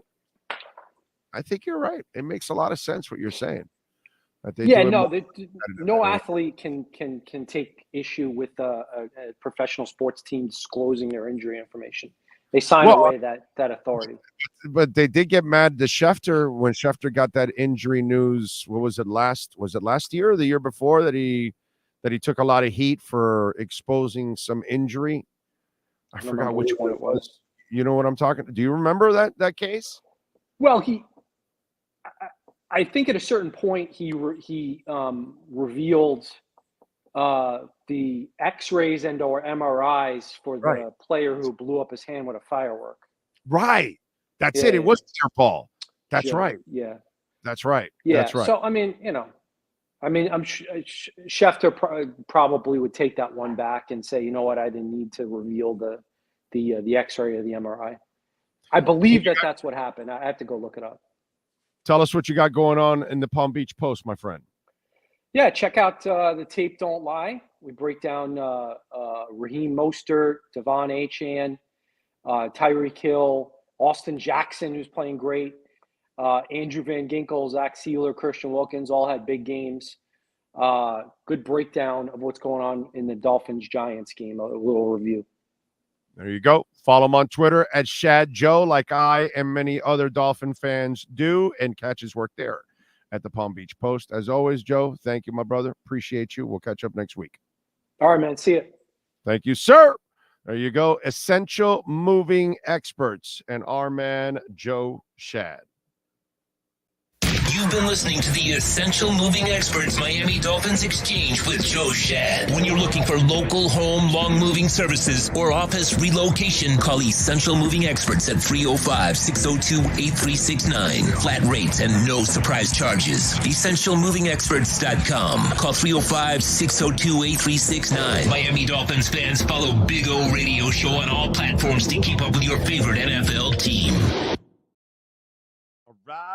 All right. Baptist Health of South Florida. I love talking about Baptist Health because they've saved me, man. They saved my life.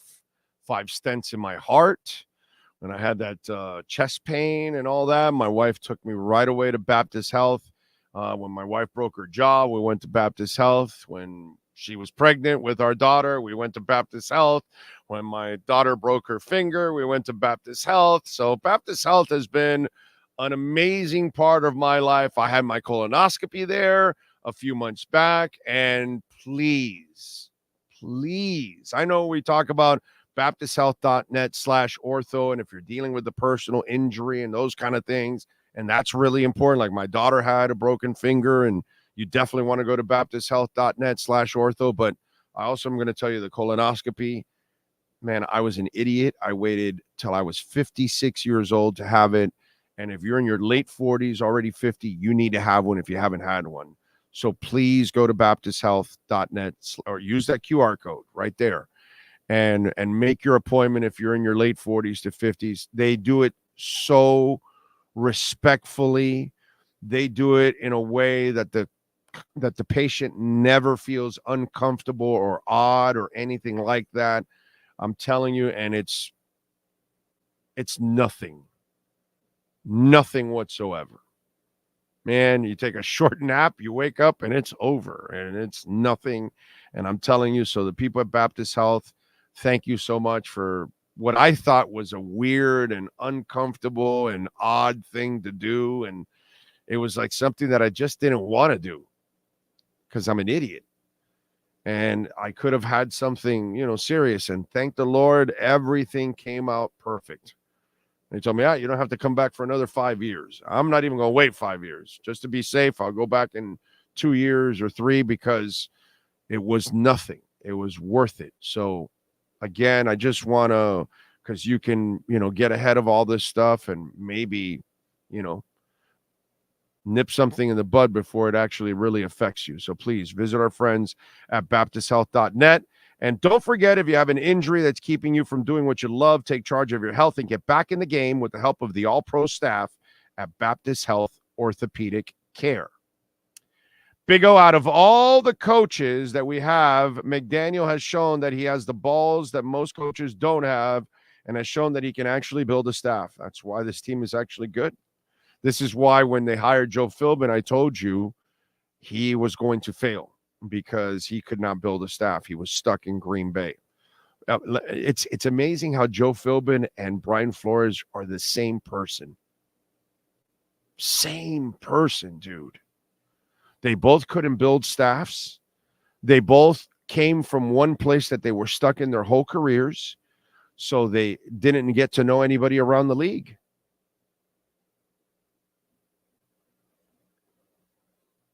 Anyway, Carla Elzy, Georgia Tech has always played us tough no matter how bad they are. Still no excuse. There are no excuses. Let's see. Well, let's wait on Detroit. They beat the Falcons, Panthers, Packers, and a Chiefs team without Casey. They lost to the Seahawks.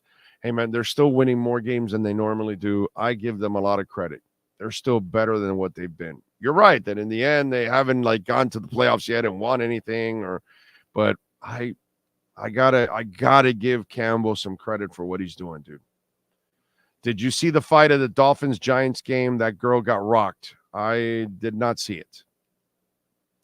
Mario is great at building programs, says Dude 67. He's never been a game day coach. He has the right coaches around him, but he can build a program. Well, so far on game day, I am very unimpressed with Mario Cristobal.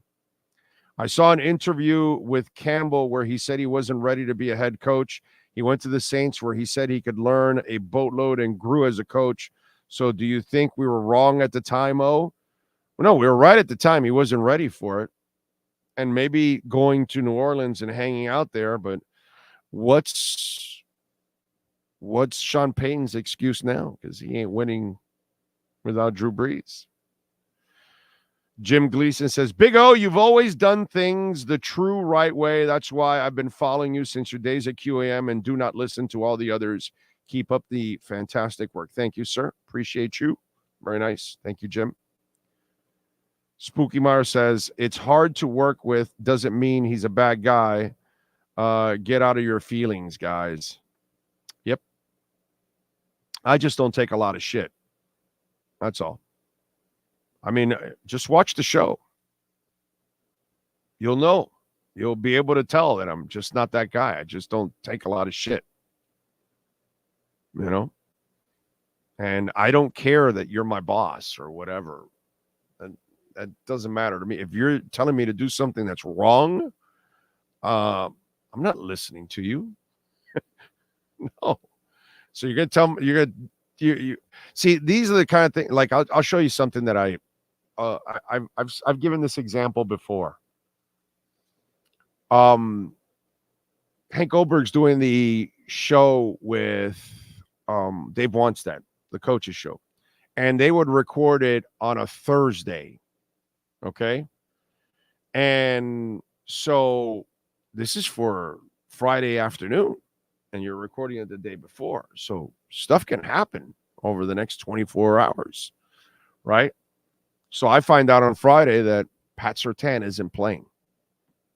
Now the coach is telling Hank, coach speak. Oh, well, you know, he's practiced some throughout the week. We're going to work him out before the game and see where he stands, this, that. And I knew Pat Surtain was not playing at all. So I couldn't report it. So we mislead the public, mislead your gamblers. And because we have to kiss the coach's ass because we're on the thing, you know, that kind of stuff. Hassan Whiteside leaves a semi-automatic rifle unlocked in his car. A big 7-foot guy walks out of a gun store with a rifle, puts it in his car, doesn't realize that he left it unlocked and walks back in, which anybody's going to notice you, right? And so they took his gun. So I called him a an idiot or a knucklehead. I think it was something like that. And I had the program director. Do you have to call Whiteside a knucklehead or an idiot or whatever? And I go, yeah. Well, we have a relationship with the team. The Heat's never told me anything about anything, because they know usually when I'm slamming them for something, it's because I'm right. And they actually did it. They've never had to call me ever to say, hey, man, you're criticizing us for something we didn't do or anything. You're wrong. Never done that. So it's just one of those things, dude. I mean, it's just the way the business is. There's a reason why Joe Rose was it last week or the week before, Sean, that he was saying, I love O and I love what he's doing and all that. And it's just, I was told that he basically said on the air, it's the program director. He doesn't like him. Of course I don't. Somebody that has no talent, never done what I do, and you're telling me what to do when you don't know what to do. You've never even done a talk show in your life, dude. You've never had any success. You've never had a following. You never broke any stories. You don't have any insight. You're going to tell me how to do a show? Come on, man. So there's a lot of shit that goes on, man. I mean, I'm still brought up in the QAM sales meetings. Now, like about 4 months ago, they brought me up in the sales meeting. Like, hey, why don't we bring back Orlando so we can have somebody to sell?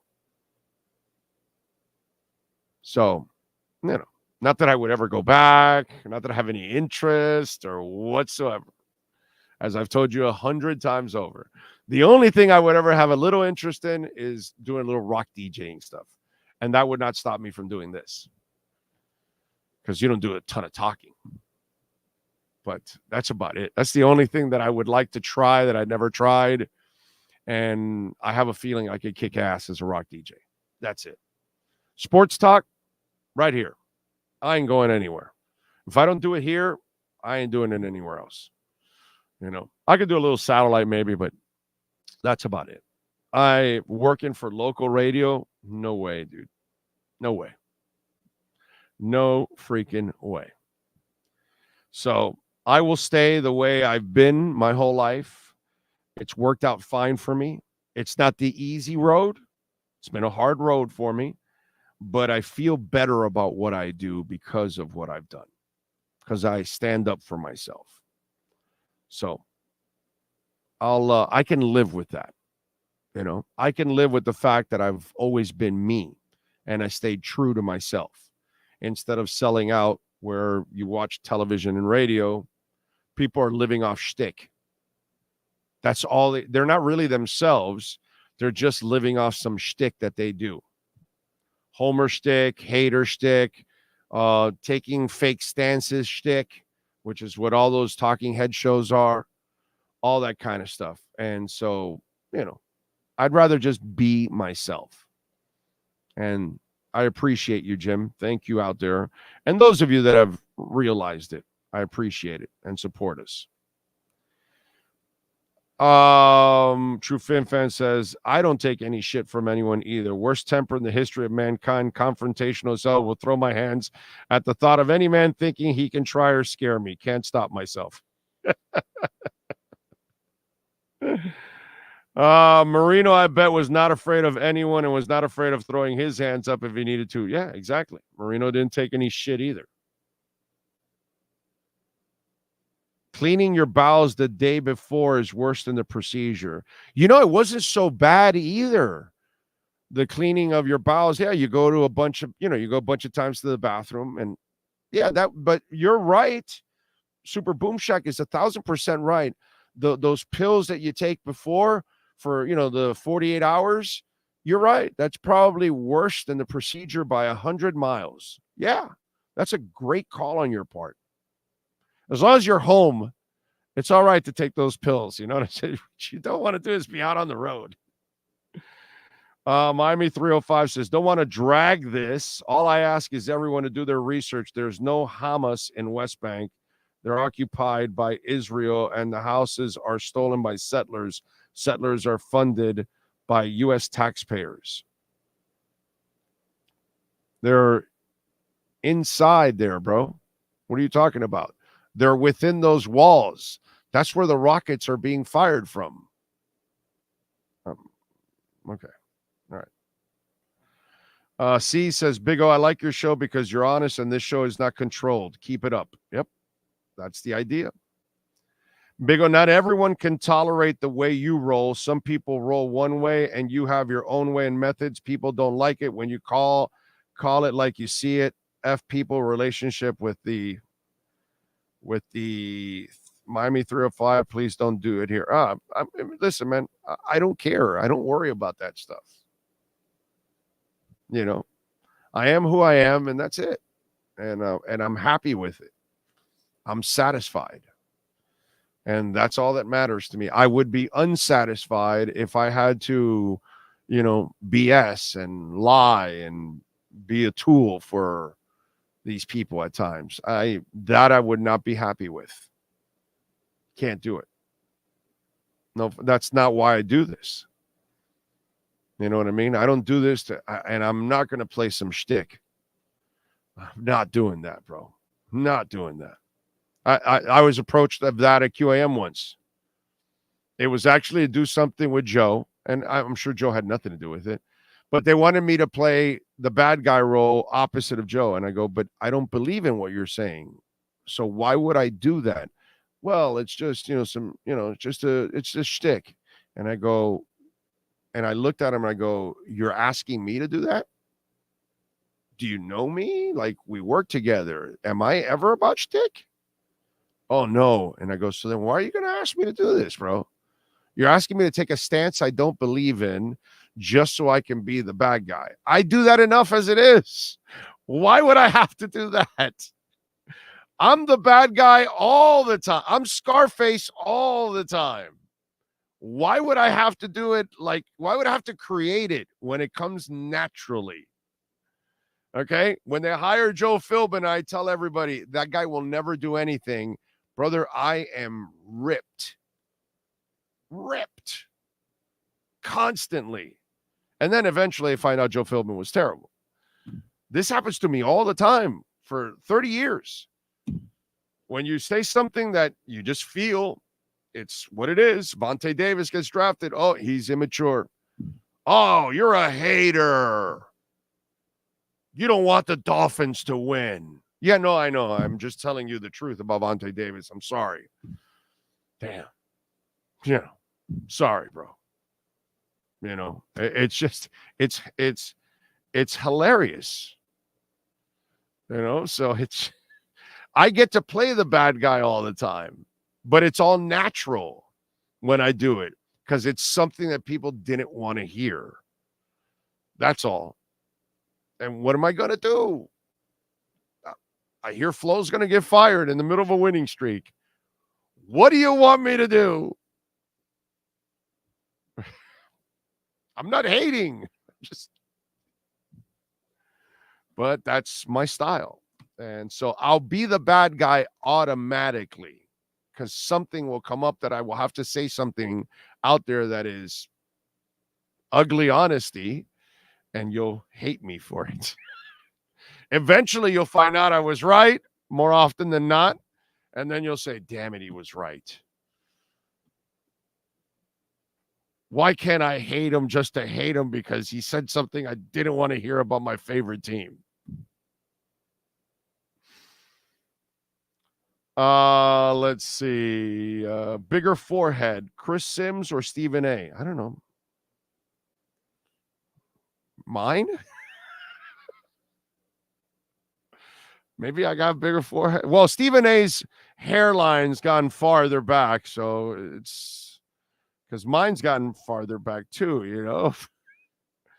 I don't know. I can't complain about big foreheads with Sims and Stephen A, my brother. I have no business to complain about big foreheads. So I'm the wrong person to ask on that one. Oh, man. Oh, if you want to do a rockin' jig as a hobby, check out Twitch. A lot of people are doing that. I just don't know if you would have the time. No, but I need to do it for money. Okay. If I'm going to do it, I'm going to do it for money. I'm going to get paid to do it. Okay. So a rock station locally needs a rock DJ that actually has gone to concerts for like the last 50 years in this town and actually like really, really knows music really well. They can hire me. The Gator, Big 106. I'm available.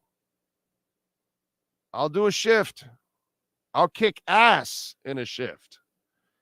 But that's the only thing I would ever do back in radio. I would never do anything else. So, yeah, no, it has to be. I need to get paid.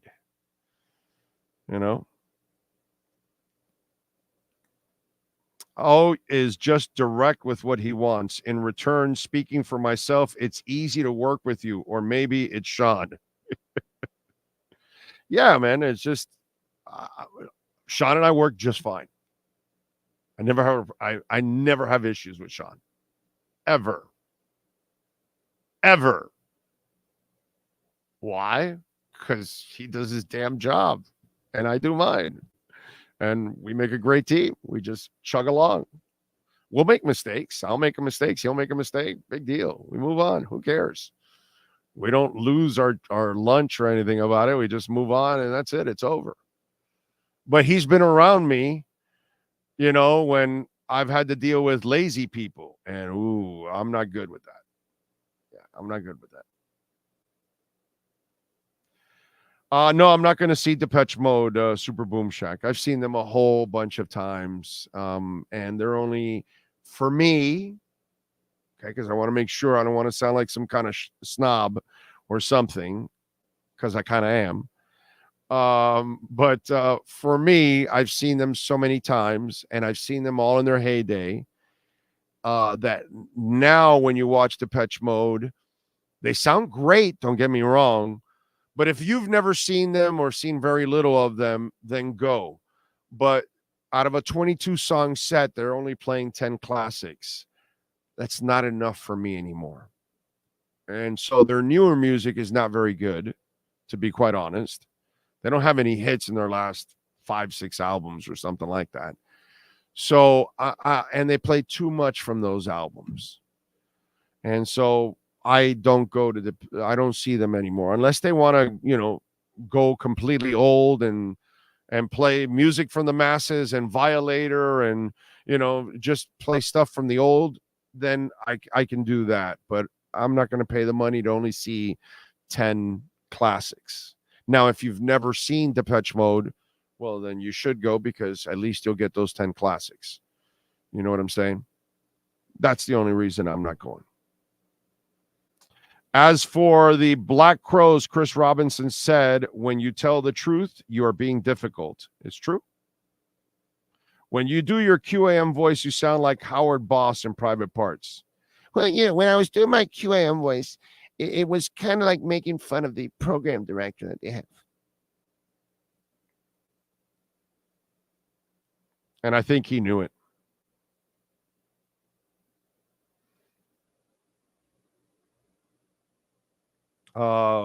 Let's see. You have more control over what you play if you're a DJ at Sirius. Well, if they need any rock DJs at Sirius, give me a ring, and I would love to do it. As an English teacher in Colombia, I get my exact swag from you. Thank you, bro. Big O and Sean, what will be your tag team name? I don't know. Sean's a wrestler, so he's going to have to come up with a name. What's the name, Sean? Walter is saying, shout out from West Kendall. Thank you, Walter. What do I think about Tupac's murder arrest after all these years, plus allegedly P. Diddy's name continues to surface in this case? Anyways, it's very interesting. I just don't know what's what and who's guilty or what. The arrest now, it's like, wow, dude, it took us this long to figure this shit out. Big O, where are you from? Florida, sir. I'm a freak. Born in Belle Glade, Florida. Okay.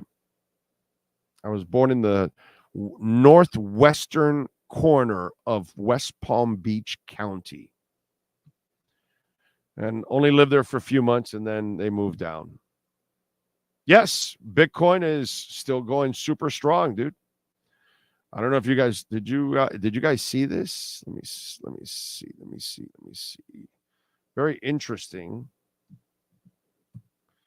Very interesting with Bitcoin. Something that I posted probably a couple of days ago. I think it was about a couple of days ago, and it's pretty interesting. It's an incredible stat with Bitcoin. For those of you out there, just in case if you're in denial or ignorant or you don't want to believe, you will eventually.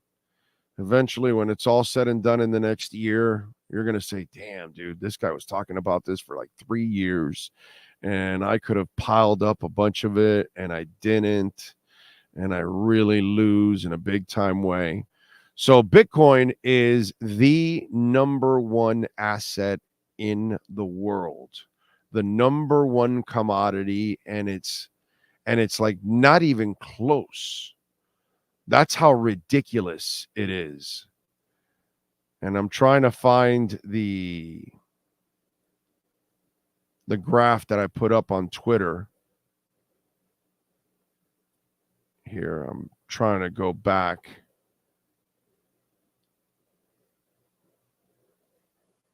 I do tweet a lot. Jesus Christ, I tweet way too much. Jesus, just too much. Too much. Here it is. Thank God we found it. So, Bitcoin, all right, let me show you here. You're going to have to minimize there your thing. Look at this. As Bitcoin, the number one asset class by miles since the beginning of the year in 2023. And you can look at it. Look at that graph. Okay? You got U.S. large caps. Their growth is 29%. Bitcoin at 63%. U.S. large caps, 13%. The stock market, 12.2%. U.S. mid-cap growth, 9.9%. Commodities at 6%. Pacific stocks at 5%. I mean, they broke everything down. Cash, 3.9%. Gold, 1.1%. Gold is up 1.1% from the beginning of the year, and Bitcoin's up 63%. It's not even close, and we haven't even started this run yet. Like, this is just a small, minor run that's happened.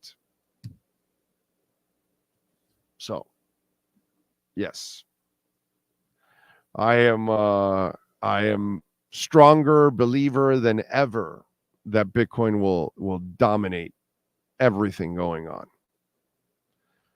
But, you know, what can I say? It is what it is. Mario Cristobal was fired at FIU, still not over the Bobo move. It's taking a knee in the playbook for the weekend. Yeah, no, and by the way, he didn't deserve to get fired at FIU. He did an excellent job at FIU.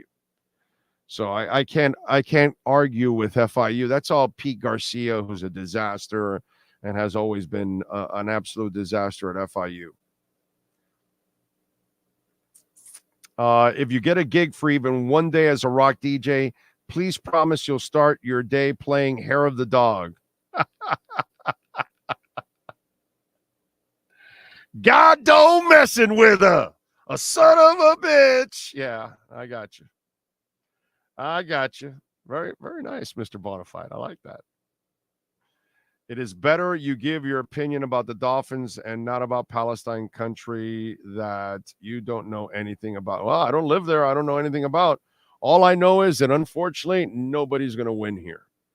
But, you know, I can't fault the Israelis at all for defending themselves.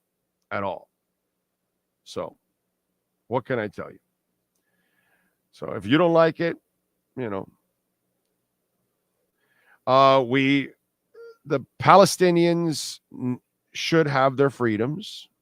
and the Israelis should have their freedoms. What we shouldn't have is Hamas in the middle, is what we need. Maybe things will change if you can take the terrorists out of the mix.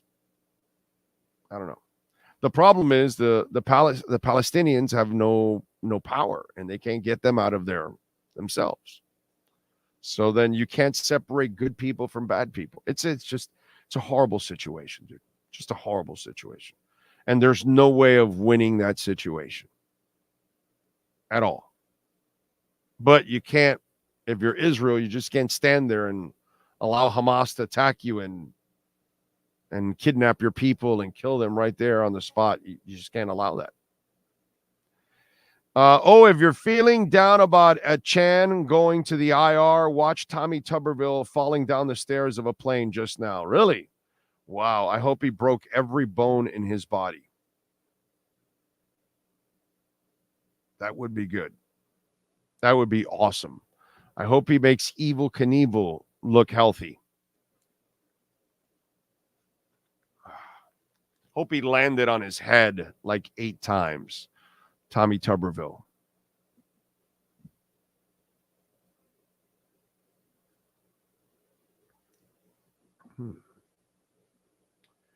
What else do we have going on? All right, let's get to our 3A Graphics sports calendar. Last night, the Heat over the Hornets, 113-109 at the Kaseya Center. Tyler Hero with 22 points. Cole Swider, 17, 5 of 9 from three-point range. I like the Thomas Bryant guy. We'll get to that. I got to talk a little Heat eventually. They're back in action. Where is it? Damn it. I thought I had. Oh, yes, Friday at San Antonio. All right. And then tomorrow night, we've got the Broncos and the Chiefs. That'll be boring as hell. Chiefs favored by 10.5. The Dolphins will take on the Panthers on Sunday. University of Miami will visit North Carolina also on Saturday. And Inter Miami is off till next Wednesday when they host Charlotte at Drive Pink Stadium. All right. And we've got a little baseball tonight. 5:07 Braves and Phillies, series tied at 1. 7:07 Astros at Twins. Astros lead 2-1 in this series.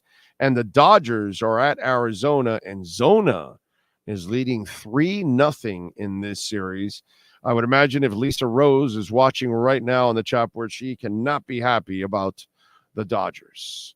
Make sure you call my friends, Alan Blanco and the great people there at 3A Graphics, 786-618-1443. That's 786-618-1443. Hour number 3 is next.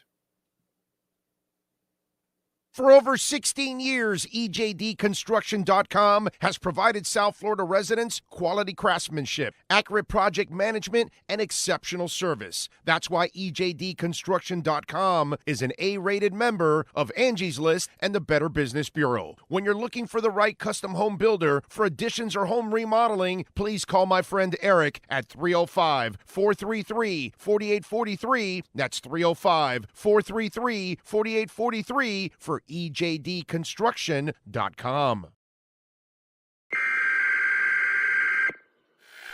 We interrupt this program to bring you a special report. Miles an hour, that's a Category 4 hurricane.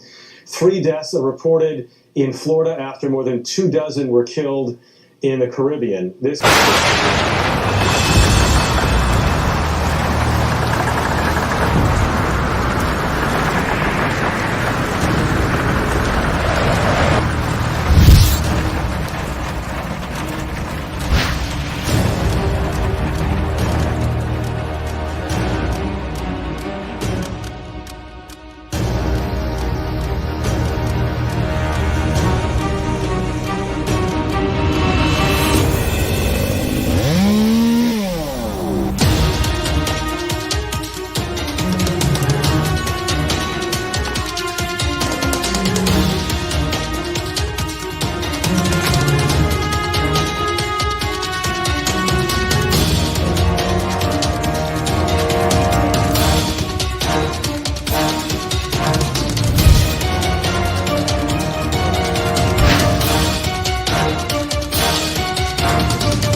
Welton Rayom has more than 62 years of litigation experience handling insurance disputes.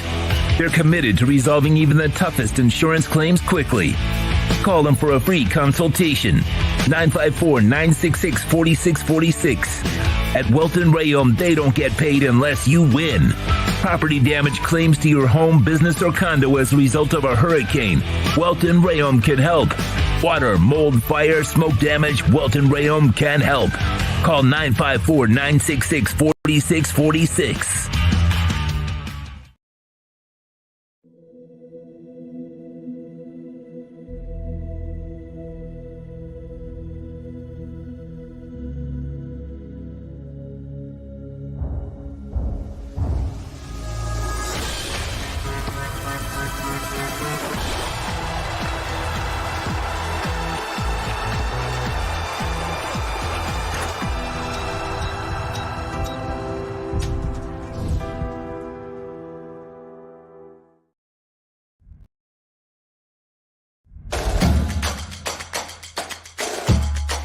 Welcome to Caneswear. New store, new items, same great experience. Family owned and operated since 2010, Caneswear has the latest merchandise from the Miami Hurricanes, Miami Dolphins, Florida Panthers, Inter Miami CF, and more. Come visit us at our store in Davie on University Drive, just south of 595, or online at caneswear.com. Caneswear, the spot Miami fans shop. The viewpoint, statements, or beliefs expressed on the following program by the host, guests, or callers are not necessarily the opinions of FantasyXS.com, Media Group Inc. ownership, management, sponsors, or website. When it comes to South Florida sports teams, very few in the media have witnessed, lived, and covered it like the Big O. Let's start the program dedicated to your favorite South Florida teams with a passion that's unmatched. The Big O Radio Show is on. Here's the Big O. All right. Thank you all out there, as always, for keeping it locked here. Appreciate you. Let's see, what else do we have here? Just waiting to see which sucker takes the bait. Who's the sucker? Okay. QAM station manager has entered the chat. Entered and gone. Hey, by the way, Flo's defense is doing great. 24th against the pass, 14th against the run, 23rd scoring defense in the NFL. Brian Flores absolutely dominating as a coach. So it's impressive what Flo continues to do. By the way, did you see Steve Garvey? He wants to take over Dianne Feinstein's seat. So he now wants to run for senator there in California. This guy is 74 years old. Like, can we get younger people? You know, like at 74, this is our problem. All these people that they're so old, they're so out of touch. God, you know, I'm 57, and I'm telling you, okay, sometimes you do get old to do something, and you're at 74 now. You want to get into politics? Get the hell out of here, Steve Garvey. Jesus Christ, dude. 74 years old. Now you're an old fart. You're going to get into it? Come on, man. Let's just add more people who are out of touch with everything, because that makes a ton of sense. When sports and business collide, we like doing something called the KSDT CPA, Sports Business Report.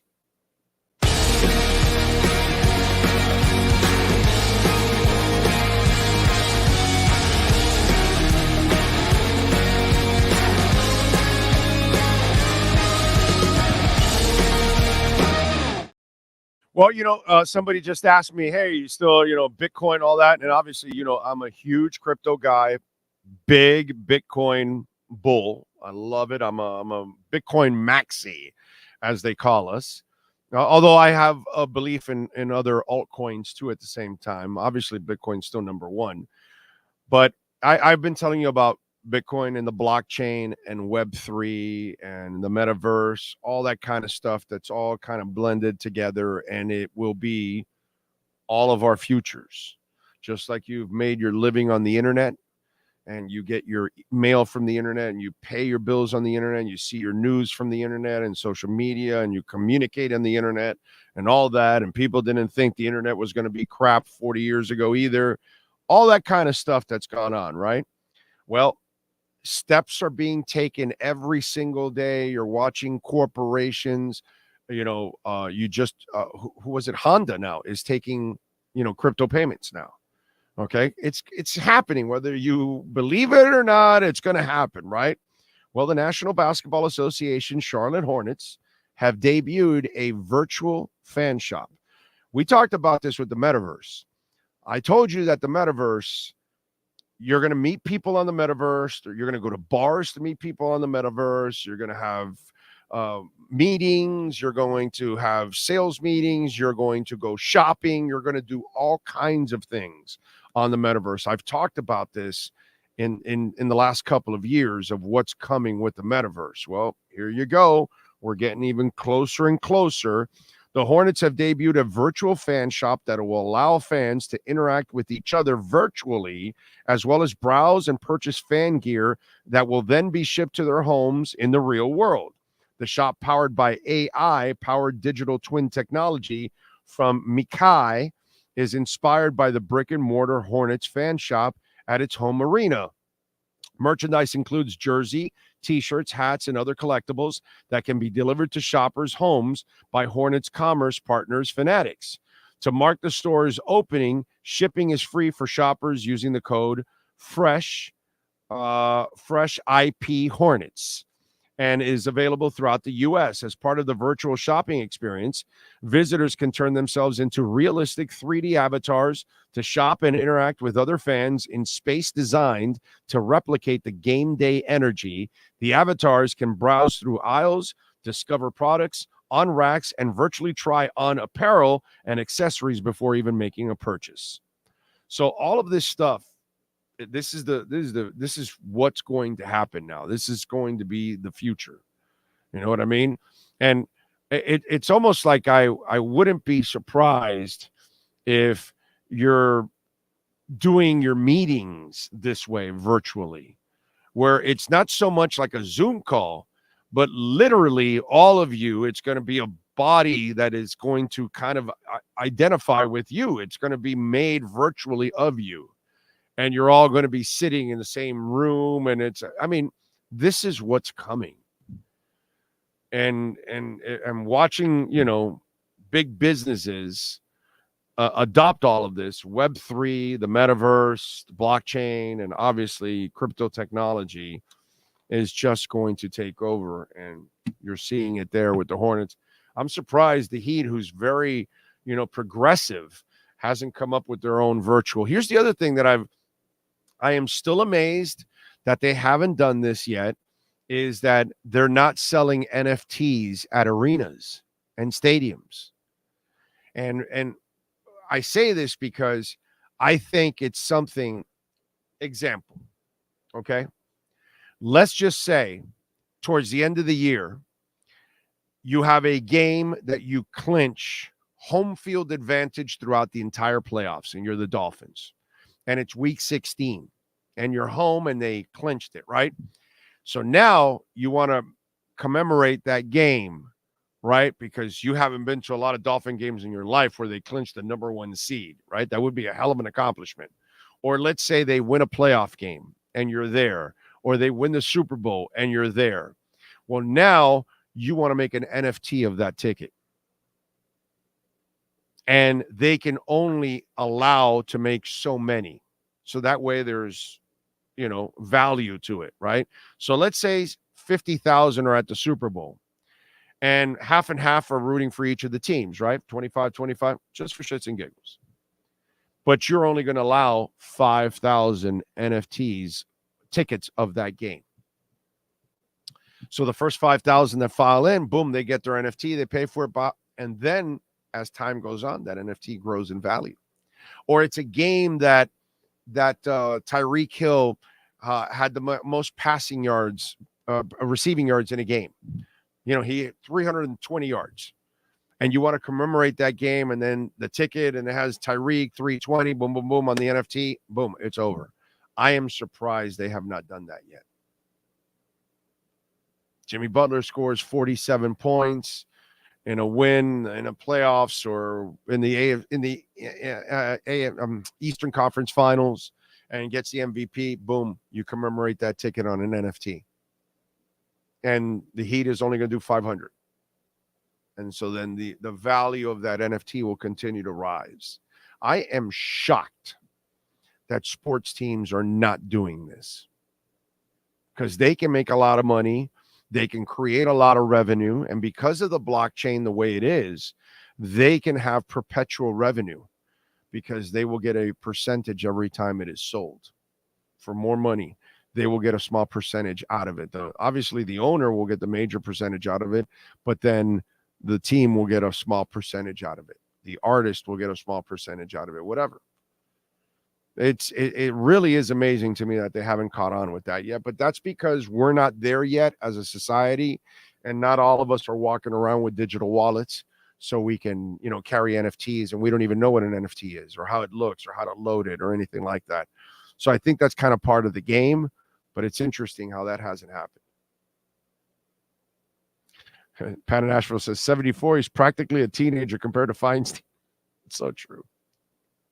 It's so true. God. The only thing Tannehill may have on Tua, not sure though, is that Tannehill has a championship level looking wife. Well, Jayhawk, see, you're not talking to a Hispanic or a brother when you say that. And I generalize with my Hispanic brethren and my African-American brothers out there because we're not into Lauren Tannehill. Lauren Tannehill she's a pretty girl, but Taylor Swift's a pretty girl.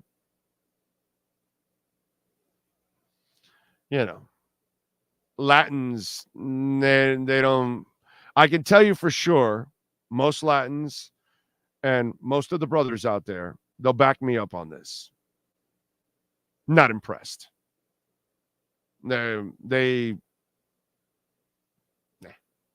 Lauren Tannehill, Taylor Swift, that's not our styles. It's not.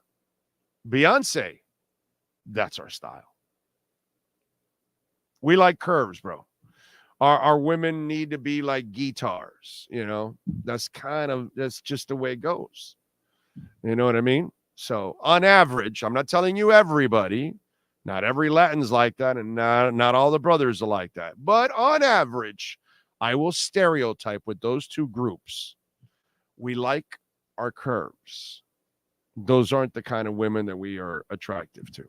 They're pretty. We'll say that. They're pretty, but nah.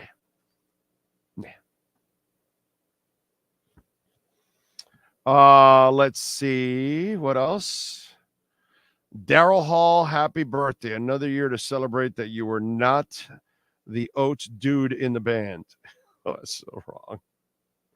I'm a white man, and I can't back you up on this one. And I can back you up on this one. Okay. Well, you're see, I can't throw the white fellas in there completely. You know what I'm saying? Because there's a lot of them that are into really skinny girls. You know what I'm saying? But I can tell you on average, and I can go out on a limb on that because I'm really not even going out on a limb for Hispanics and the brothers out there. I'm not even going out on a limb right now. I know how they think because it's how I think. So we like our curves. Let's see. Miami Hurricanes ticket office started doing NFTs 2 years ago. Really? That's very cool. Smart too. Well, but you know what? That makes sense because college kids have crypto. They actually understand the blockchain a lot more than people my age. Like people my age are completely stupid when it comes to crypto and Web3 and all that. They have no idea. They refuse to look at it. They're completely intimidated. That makes a lot of sense, sir. I did not know that, but young people have a much better understanding of crypto. So that makes total sense that students would be, the students that go to games would be the ones that would be into the NFTs, because it's probably not the adults that are buying the tickets. Just a guess. Eddie Lev says, I'm half Latin, half white, so I guess I'm like a banjo.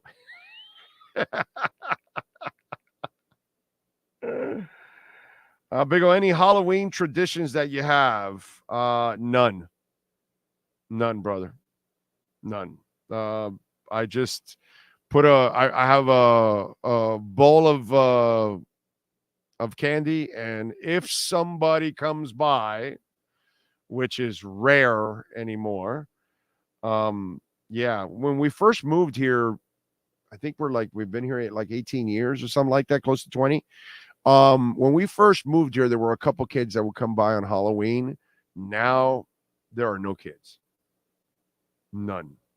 Like, it's a miracle if somebody rings the doorbell. An absolute and total miracle if somebody rings the doorbell. So I usually buy the candy for no reason, and then I end up eating it over the next couple of months. And that's why I always get like mini Snickers and mini Kit Kats and, some of those kind of, I get the stuff that I know I'm going to eat, or my wife is going to eat, or my daughter, or somebody likes those kind of candies in the house because they're going to be left over. Yeah. I threw away a couple of years ago. We had a pumpkin that had all those lollipops, those other types of candies. And dude, that pumpkin was there for years. It was up in one of the cabinets away from everything, and we just left it there.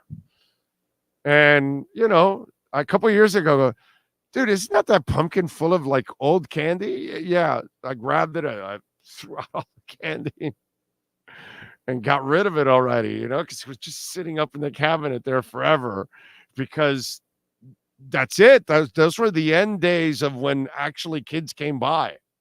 And so now it's just I'm buying candy for myself for the next couple of months. That's basically what I'm doing, because nobody comes by the house, dude. Nobody's trick-or-treating throughout our neighborhood. And we have a pretty good neighborhood. So it's crazy. South Florida white boy here in the same boat. Oh, I married a Dominican. See, he likes his curves too.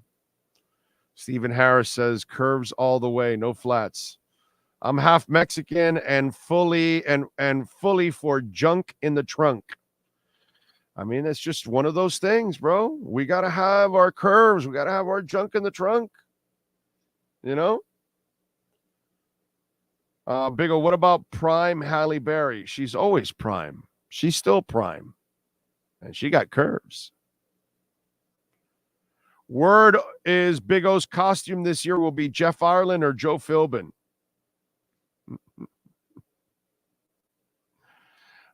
Depends on the neighborhood, honestly, but the tradition of trick-or-treating is slowly dying. Oh, yeah, because you can't trust people anymore. Man, when I was a kid, I never went with my mom trick-or-treating. Yeah, unless I was like 4 or 3 or something. But when I was like 9, seriously, like 8, 9, 10, 12, 14, I was running around all over the neighborhood by myself. Well, me and 2, 3, 4, 5 other kids. Would you leave an 8 or 10-year-old walking around your neighborhood nowadays? Not even close. But in the 70s, it's 74. We're winning the Super Bowl, and I'm trick-or-treating at 8 years old with 3 other friends of mine, or 4, or whatever. And it's always a group of kids. I'm 8, somebody else is 10, somebody else is 12, another one's 9. That doesn't happen in today's world at all, in any neighborhood. Parents have to go with their kids nowadays. They would never, like when my daughter was young, we actually, we obviously took her trick-or-treating, but she never went ever alone trick-or-treating. Ever. But back in the day, we all went trick-or-treating alone with our friends. It was a blast. Big O, at my house, I have a sign of Mario Cristobal kneeling. Have it there to not scare people away. Gordon says it's all about the curves. It's all about ball bearings. Halloweens on Fridays and Saturdays as a kid were the best. Amen to that. And the egg fights we had at Arbondale Park were also classic. I used to have 2 costumes to go out twice. Wow, no doubt. Now that's planning. That's strong on your part, dude. So many people are into cosplay now that there's nothing special about Halloween anymore. What is cosplay or horseplay? What does that mean? As a cosplay is where you dress up as your favorite characters. We have conventions, the Comic-Con, things like that. Those guys, they're in cosplay. I had no idea that was a thing. Wow. Okay. In the 80s, me and my friends would egg people in places. Looking back at it, it was dumb but fun. Yes. Yeah, we actually egged each other. We used to meet at the park, and then we'd, pick teams, and then, it was kind of like a hide and seek egg fight, a wild, wild west of egg fights. And it was fun. Gary Larson has a great cartoon of his parents sending him out on a trick-or-treat as the black ghost with a black sheet over his head. LOL. It's a little crazy, but what are you going to do, right? Let's give you a little music history and a little B-days today. Let's go with the birthdays first and foremost. Cardi B. She is 31 years old. Luke Perry. I can't believe he passed away, dude. Born on my date in 1966 on this date. We lost him in 2019. Way too young, bro. Way, way, way too young. Jesus. Brandon Flynn, TV actor, is 30 years old.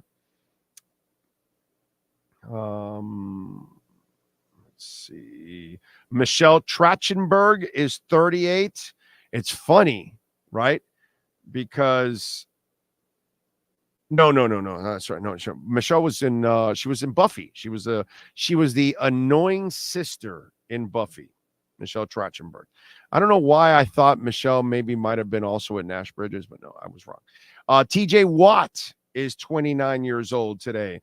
Matt Bomer, he of Suits fame, is 46. That's an excellent show, by the way, Suits. Speaking of curves, there's some women with curves in that show. Let's see who else.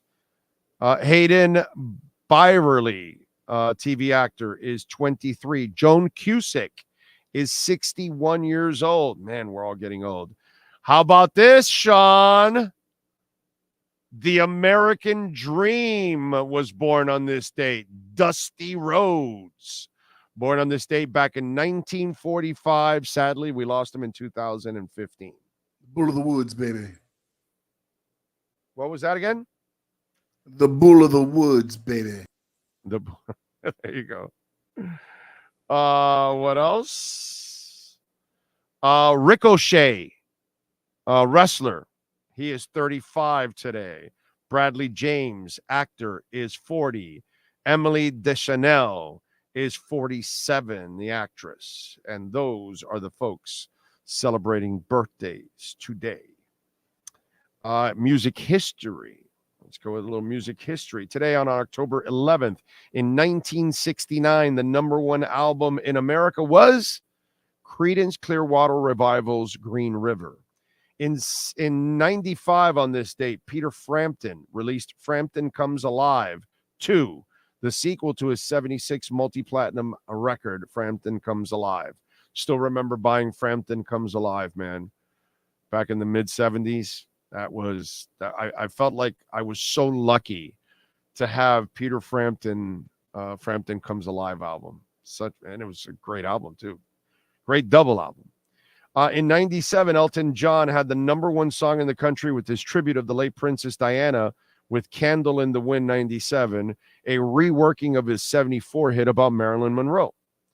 In 1990, drummer Dave Grohl played his first gig with Nirvana when they performed at the Olympia Theater in Washington. In 2006, singer Justin Hawkins announced that he left the darkness to focus on his drug addiction. And in 2006, rock made a comeback with Evanescence, scoring the top album on the Billboard 200 with The Open Door, and the Killers taking the 2 spot with Sam's Town. And that, my friends, is what happened today in music history. Big O. Yes, sir. What you got? There was a snub on the birthdays. Oh, I did. What was it on that list? What was it? Rhea Ripley turns 27 years old today. Rhea Ripley. Yes, pro wrestler, the Eradicator. Oh, okay. No, I was going Judgment like, Day. okay, I have no idea who the hell that is. So I'm going like, who's Rhea Ripley? Okay. Big time snub. Okay. My bad. Well, they didn't include her. Luke Perry's son is a wrestler for AEW now. No shit. Yeah, Luke Perry was at a lot of the independent shows that his son was doing. He would show up until, of course, he passed away, but he was there to support him. It's Jungle Boy Jack Perry. Wow, I never knew that. Now his new gimmick is more of what his dad's character Dylan was on 90210. Kind of right. That's the gimmick he's going with now. The brooding hunk. Yeah, well, just the slick back, the leather. He actually wears the physical look, not the he wears his dad's leather jacket from Dylan as his entrance, entrance. So it's pretty cool. Okay, all right, I got it. I'm a 90210 fan, so I enjoyed the show. So I got a connection with all those characters from that show. I really like 90210. I gotta say, it'll be a weakness of mine. What is it? One of those what's that called? Guilty pleasures, right? Is that what it's called? Those kind of things that you think might be a little embarrassing for others, but you might enjoy it and all that. Like, so I guess one of my guilty pleasures was watching 90210. I really enjoyed it, So yeah. And obviously Kelly, big fan of Kelly. Very beautiful. Very, very beautiful. Meghan Markle, when she was on Suits, was really pretty, but not much curves. No. She got some curves. She got a little curves. She got some curves to her, Meghan Markle. But the one that had the curves is she was in Firefly. I'm trying to remember her name now. I think she's Hispanic, if I'm correct. Damn it, dude. She had some curves on her, and she could dress. They dressed her to the nines, bro. She always had like these amazing outfits. Are you talking about Katherine Heigl? No, Katherine Heigl wasn't on Suits. It's yes, she was at the end. At the end, she was. Oh yeah, no. But I'm talking, bro. She was in Firefly. I said. No, I wrote up fire. Oh, it says Firefly Lane. Firefly Lane. No, Firefly. Firefly. Firefly. Just Firefly. That's why. That's the only reason I brought it up, because she said. Damn it! Now I got to look. Lead actress in that, or yeah, she's a lead actress. Nina Torres. That's it. Told you she was Hispanic. Torres. Yes, she is. Whew, her body is, my lord. Her body is like, awesome. That's all I can tell you. Awesome. So yes.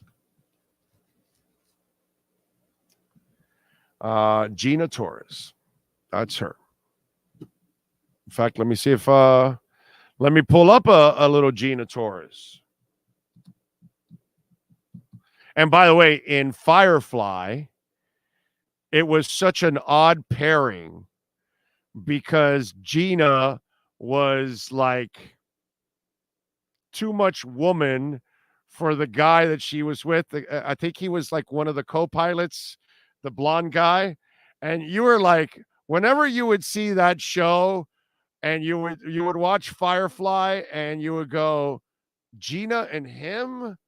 No, that don't fly, bro. That no, that doesn't go. That's not a good matchup. That's not reality. Reality is she would not go for that dude right there. Doesn't make sense. Even though sometimes it really is not something that you could really predict.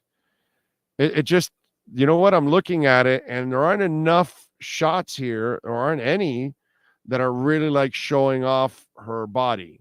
And she's got a great body, dude. Gina Torres. Curves galore. Ah, yes. And Modena Baccarin. She's in there also. Yes. Firefly is, I love Firefly. I hated that it didn't continue Firefly because I really enjoyed it. And I thought, they could build on it. They did the movie, right? But it just didn't, it didn't roll the right way. I wish they would have kept the show going instead. That's one of those shows. There's certain shows that you gravitate to, and then you hope they can keep them, and then they go by the wayside. And Firefly, after one season, went by the wayside, and I enjoyed it. It had a good group of actors too. Firefly was a great show. Eric Storm likes it. There you go. Stanley, why didn't Val Venus ever get a push in the WWE back in the day?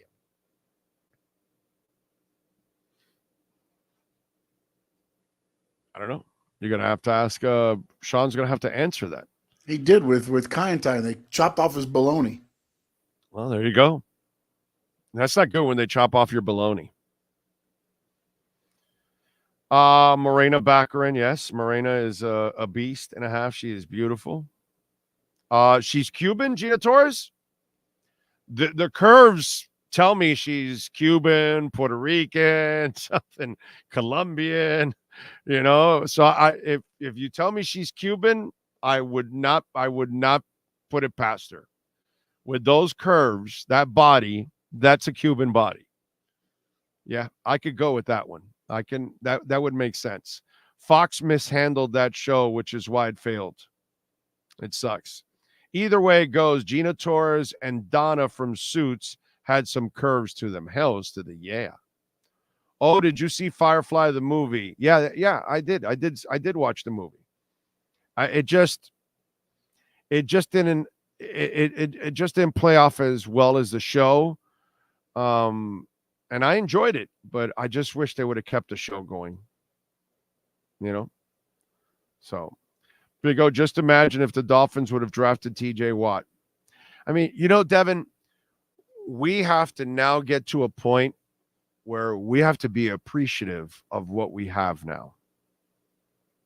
Okay, folks, seriously, let's on a serious Dolphin note. Okay, some of us out there, not me, not most of you, but some of us, we got to get off this trip of hating and, questioning all this crap with the personnel and this, that, or whatever. Does the team need to grow? Yeah. But everything is kind of in place. Now, finally, you have your quarterback. You have a coach. He can actually build a staff. You have a front office. Has it all come together yet? No, not yet.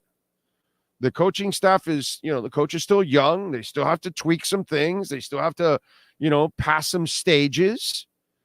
But those days of constantly screwing up the draft, those days of giving away stupid contracts to free agents, those days of hiring the wrong coaches, those days of being completely, buffoons on the field and on the sidelines, and the dysfunction, all that shit is gone. It's all gone. Now you've got the foundation. Now you've got the coaches. Now you've got the players. Now you've got the front office. Everything's in place. Now it's like, you know what? Cutter's Edge Pro. Cutter's Edge Pro came here a year and a half ago, and they put in these beautiful Sylvester trees in my front and backyard. Okay? Now go watch those trees now compared to when they planted them. They have grown. They have blossomed. That's the only thing that's left for the Dolphins. The talent needs to mature. The coach needs to mature. All of that. They're the only thing left now are the proving stages of winning. That's it. But Devin, those days of us wishing we had a front office that could pick players, shit, they can pick players. They can find undrafted players. They can coach players up. Those days of having a team that's a joke, gone. This team is respectable now. They're playing really good football. They were respectable as hell last year, considering all of the injuries.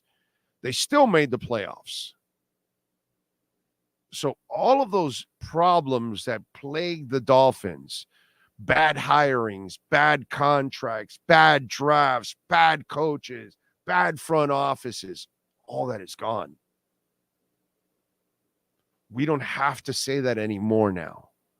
Now all we have to do is kind of enjoy the ride, and let's hope it gets better, obviously. You know what I'm saying? Because we needed to get better. But at least now, brother, you find an Achane in the 3rd round. You're finding an Andrew Van Ginkel in the 5th round. You're finding a Zach Sealer undrafted. Of course, if Waddle turns out well, he's supposed to. And if Tua turns out well, he's supposed to. And if Austin Jackson turns out well, he's supposed to. But at least now it's happening. But then other things are happening. Like, hey, did you see that Chris Brooks kid? Wow, holy crap. They got themselves another running back. Did you see him block this week? These are things that just did not happen to us as Dolphin fans. And that's why we have to be, so grateful that it's headed in the right direction, that the dysfunction is all gone. And we don't have to wish we had a better franchise, a better quarterback, a better front office. We have it. We just now have the young stages of it all, and now we just have to watch it hopefully grow into something that's championship worthy. But that's the beauty now, man. We don't have to be so envious of other situations that are better. People are now looking at us and looking at that Dolphins offense, and they're going, wow, I'm envious of that. Because didn't I just tell you yesterday that we're watching that Monday night game, and we're like, wow, dude, we watch the Dolphins every day, every week, and then I got to watch this shit? Tomorrow night, the Broncos fans have to watch that compared to what we watch on offense. Things have changed, man. It's good. There's still some proving grounds left. I get that. But a lot of the stuff that used to bother us that would stop you from ever becoming a good team, that's all gone. All the elements are now there for you to be a good team and maybe even a champion down the line. It's pretty cool. It's pretty cool. Morena Baccarin played the wife on Homeland. Great show on Showtime. Many years. Yes. Yes. Yeah, she's a good actress. And she was that V thing too, right? I never watched the V show. I never watched that V thing, but I know she was in it also. She's beautiful, man. Her face She's got a gorgeous face, dude. Salma Hayek is sure definition of cutter's edge. Yes. And you talk about perfect curves. Those are perfect curves right there, dude.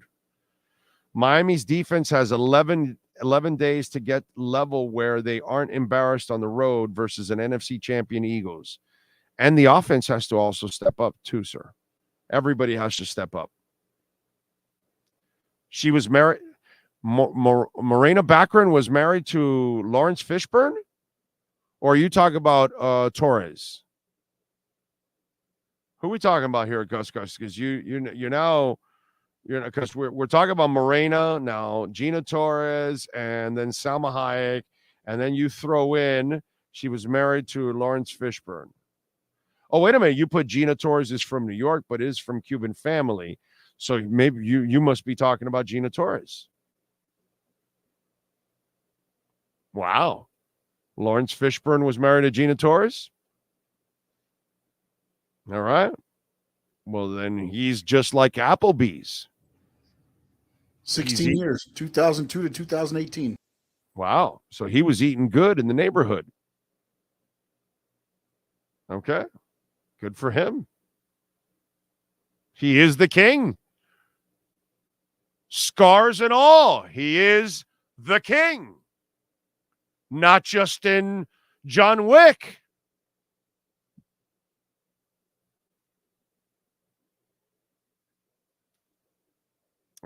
So true, Big O, says True Fin Fan. And Crystal says we are chasing greatness. That's the next step. That's the next step. Got to get there. Our offense has improved so much that it can be third and long, and we still feel good about picking up the first down. Yes, sir. Yes, sir. Let's see. I watched the old V show in the 80s. That was pretty good. No, but I wasn't talking about that one. I was talking about, you're talking about Valvano. Is that the Valvano? Is that the V show you're talking about? I do not need Tua to win the MVP. I need to win a Super Bowl. The argument I make with all my friends, I could care less about the QB stats. The only stat I care about is winning. Just win football games. Amen. Lawrence Fishburne sure outkicked his coverage. Oh, yeah, he did. Maybe this one does not fit the theme, but Kelly Kapowski is also fine-looking lady at age. She does. She's always looked beautiful, man. Always. And she was in Suits also. Word is that Mario didn't even take a knee when he proposed to his wife. Probably. Oh, ask Sean. I have found two different origins for squared circle. Is it one because it's called a ring, even though it is square? Two, original Greco-Roman wrestling was in a circle. You want to answer that?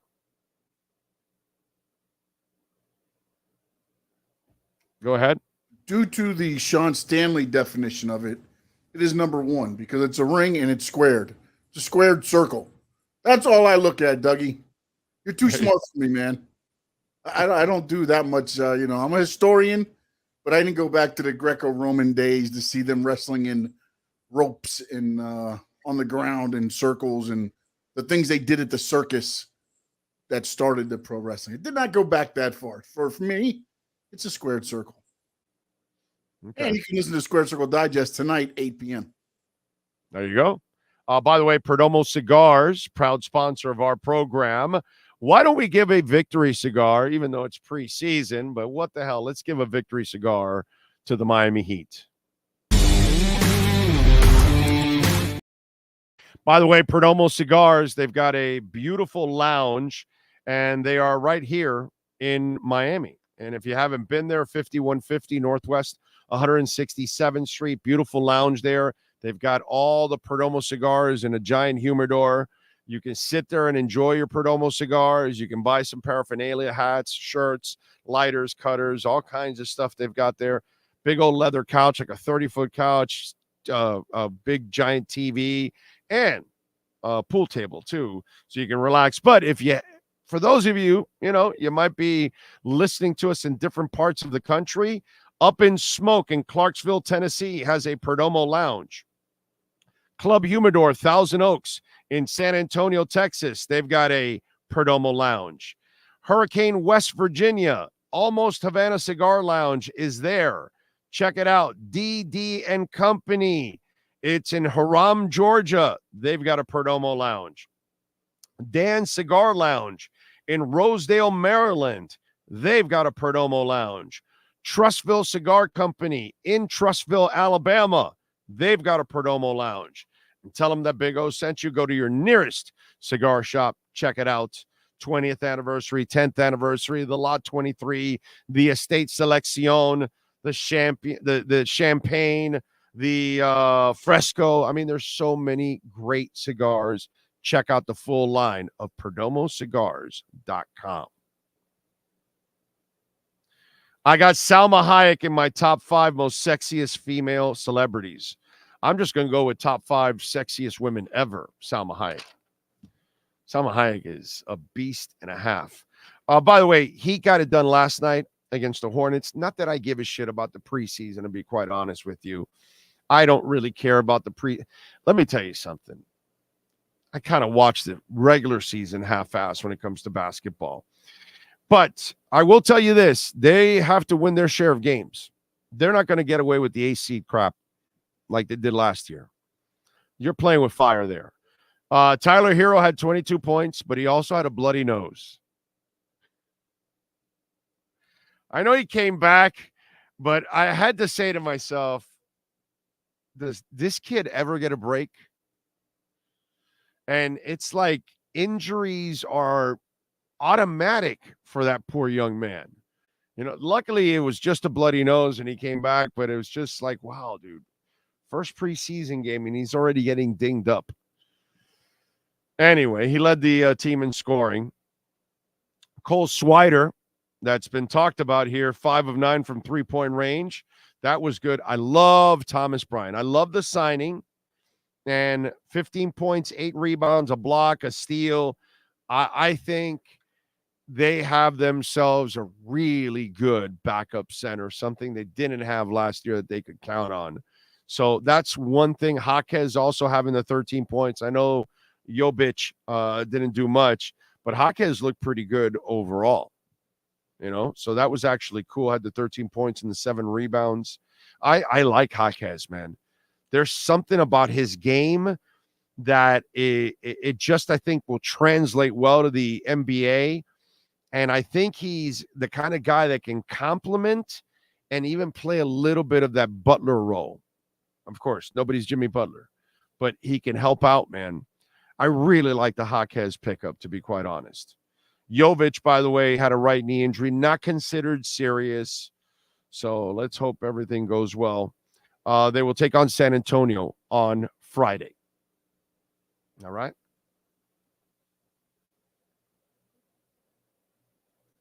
Let's see. What else? Valerie Bertinelli is the hottest female celeb in my opinion, especially in the 80s and 90s. No debate. She's super cute. Loved her back in the 70s and 80s with One Day at a Time. And she aged very well face-wise. Kathy Ireland, EJ Barro did not age well, by the way. Now, Salma Hayek has aged perfectly everywhere, just like Halle Berry.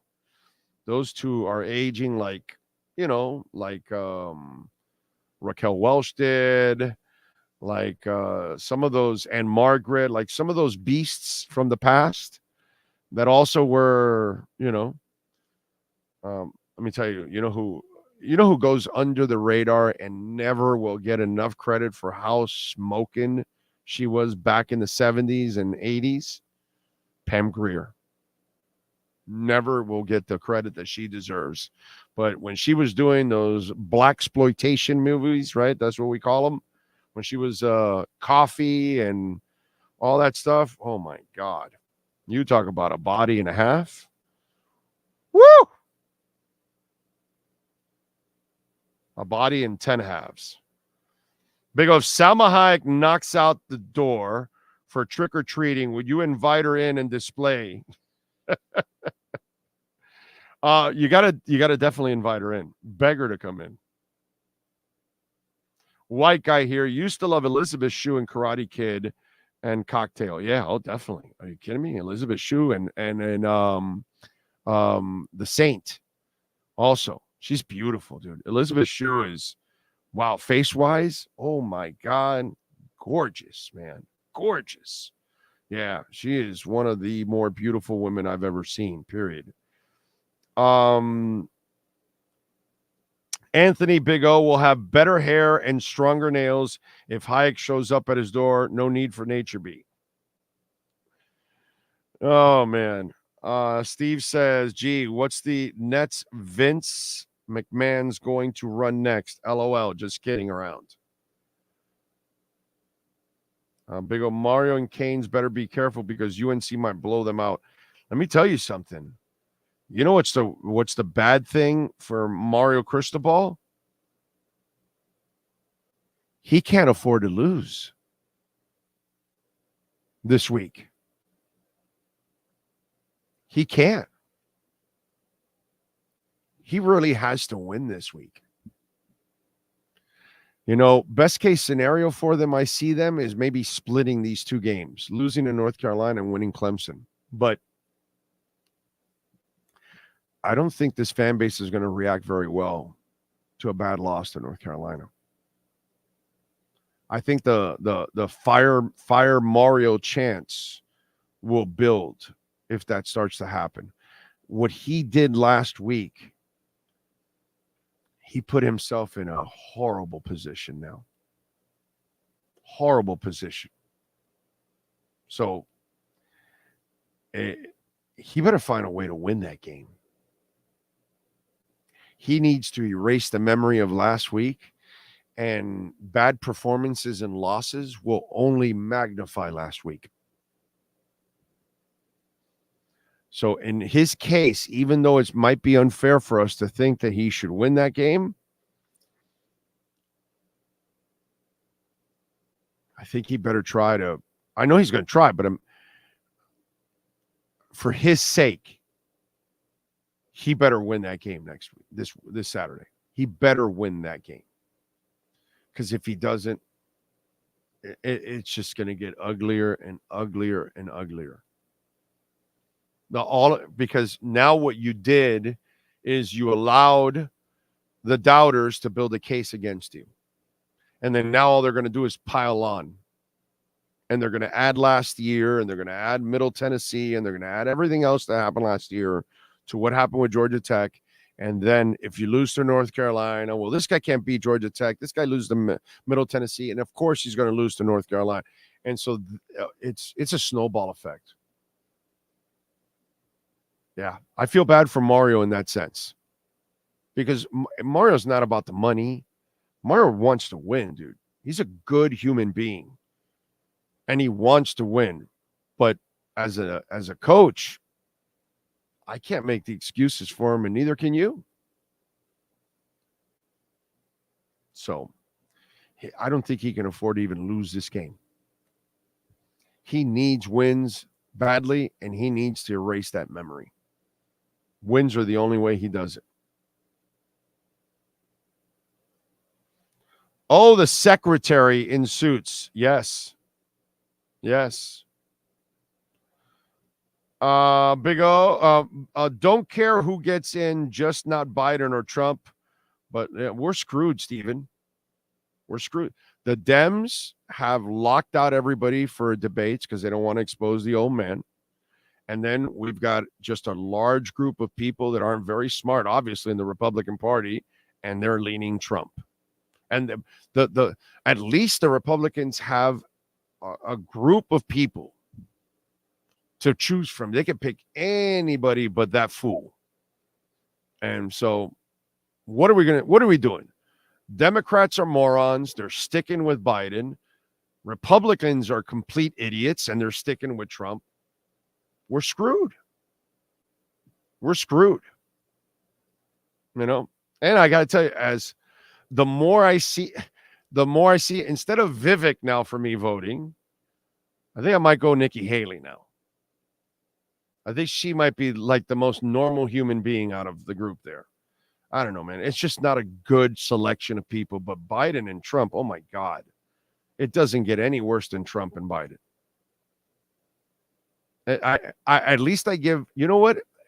The one thing I will give Democrats credit, and I don't like giving Democrats too much credit for anything, but, and I'm talking about the voters, okay? Most of you really don't want Biden. I give you a lot of credit because I talked to a lot of friends of mine that are, and most people, I just wish that the Republicans were smart enough to think that way and say, brother, we've done the orangutan already. There's nothing good there. Let's move on to somebody else, and they won't. So we're screwed, bro. We're stuck with one of those two clowns. We are totally screwed because both parties have no idea what they're doing. They're both just loaded with stupid people. That's all it is. And our voters aren't very smart either. So I know I'm insulting a bunch of you out there, but if you're for Biden or Trump, brother, I can't help you guys. Like, wow. You know. So we're screwed, bro. We're screwed. It just, you know, what are you going to do? Kathy Ireland is 60. Take another look. Oh, I saw her, EJ. I wasn't impressed. I got to say, I saw her and I wasn't impressed. Where did you see her that she looks so phenomenal lately? Let me see. You might be right, but I thought I saw her somewhere where I'm just seeing young pictures.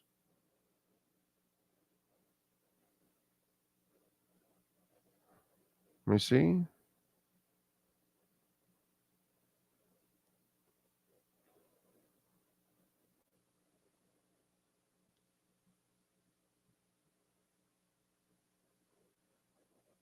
Actually, no, you're right. I'm wrong. She looks all right. She doesn't look like, you know, she's not Salma Hayek, but she looks good. Okay. You know what? I'm wrong. Let's see. Oh, wait a minute. Let me close this crap. There you go. She looks good. For a 60-year-old woman, she looks good. She's not Salma Hayek, you know, looking, and Halle Berry looking perfection. But, yeah, no, you're right. She has aged well. I don't know why I thought I saw her somewhere where she didn't look that good. I don't know what it was. Maybe it was just a bad day for her or something like that. But yeah, she looks pretty good, dude. She looks pretty good. Can't complain. She was, man, back in her day, gorgeous, bro. Gorgeous. Drop dead gorgeous. For old school, gotta say that Linda Evans, oh yeah, of course, Linda Evans and the Big Valley and all that. Yeah, dude, of course. For sure. Don't give Biden a banana if he peels it. Please give us anybody but Trump. Please, Republicans, Haley, or even a ham sandwich. Republicans aren't very smart, bro. We have a really dumb group of Republicans that are stuck with that idiot. What are you going to do, bro? You know? So it's just, I don't know why you would want Biden or Trump. I have no idea. No idea. So, you know. Alexandra Daddario trumps them all. I don't know who Alexandra Daddario is. Who is that? Is she somebody famous or something? I'm sorry. I don't know who she is, bro. My bad.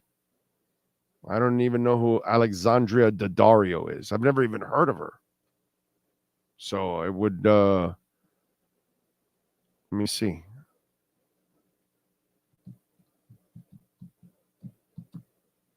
How did you spell it?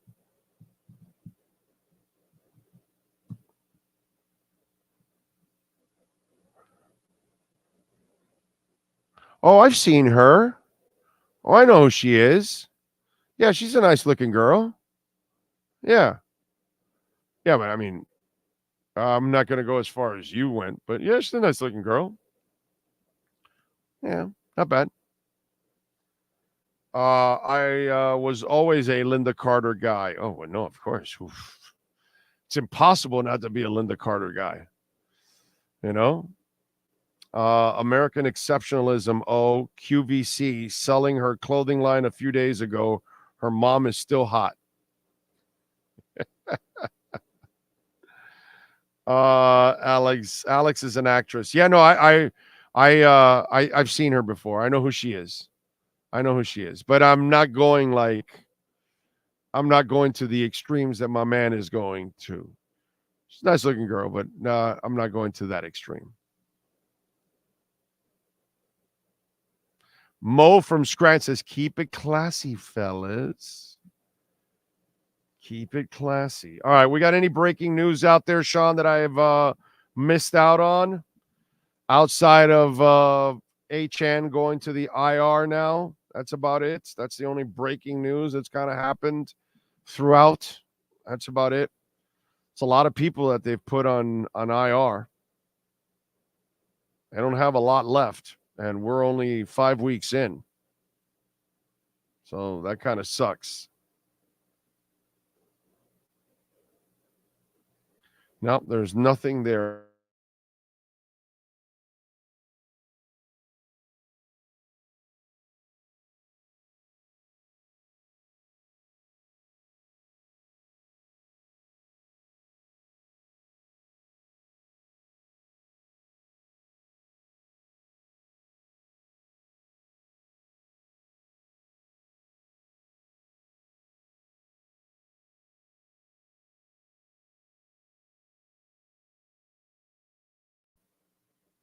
Devin says, I'm a black dude, and I think Ginny Buss looks good for her age. She does. Did you ever see her Playboy spread? It's probably still there. She did a Playboy spread. She did a nice job with the Playboy spread, too. She looks good. They always do a nice, classy job in a way, how they take the pictures.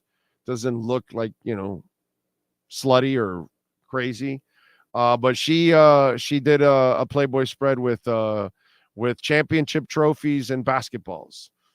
And she looked good. This was like 20 years ago when she did that, I think. But Ginny Buss doesn't look bad for her age. She looks good for her age. You're right. Dolphins at least have some breaks this time. Let's hope so. Carolina head coach putting his resume out there. The real question is, who's the hottest Kardashian? Oh, God. Saving all of them for December. No questions there. What's wild and how good Helen Mirren looks. Yes. Yeah. Helen Mirren was also amazing. Toni Braxton has aged very well. Her face is gorgeous. You are correct. Okay. No questions. We are out of here. We thank Joe Shad. Matt Verderam also is dropping too. You can catch that. We appreciate all of you out there. Don't forget to hit the hell out of the like button whenever you watch a show, watch the wrestling show, watch any of our segments. Watch as much as you can, folks. That's what you got to do. Even when you got to walk away, let it play. Yes, sir, Sean. Verderam dropped 5 minutes ago. There you go. So Matt Verderam is there. We got a bunch of topics we talked about with Matt, bouncing around the NFL and Dolphins. So you can check that out too. We thank Sean Stanley. We thank Joe Shad. We thank all of you for tuning in. Please visit our sponsors. Hit the like button. Watch as much as you can. All of that good stuff. If you want to make a donation at any time, Cash App or Venmo at Cash Big O Show. That is Cash Big O Show. Appreciate you all out there. We shall see you tomorrow afternoon at Hialeah Park. Same time, same place, same bat channel.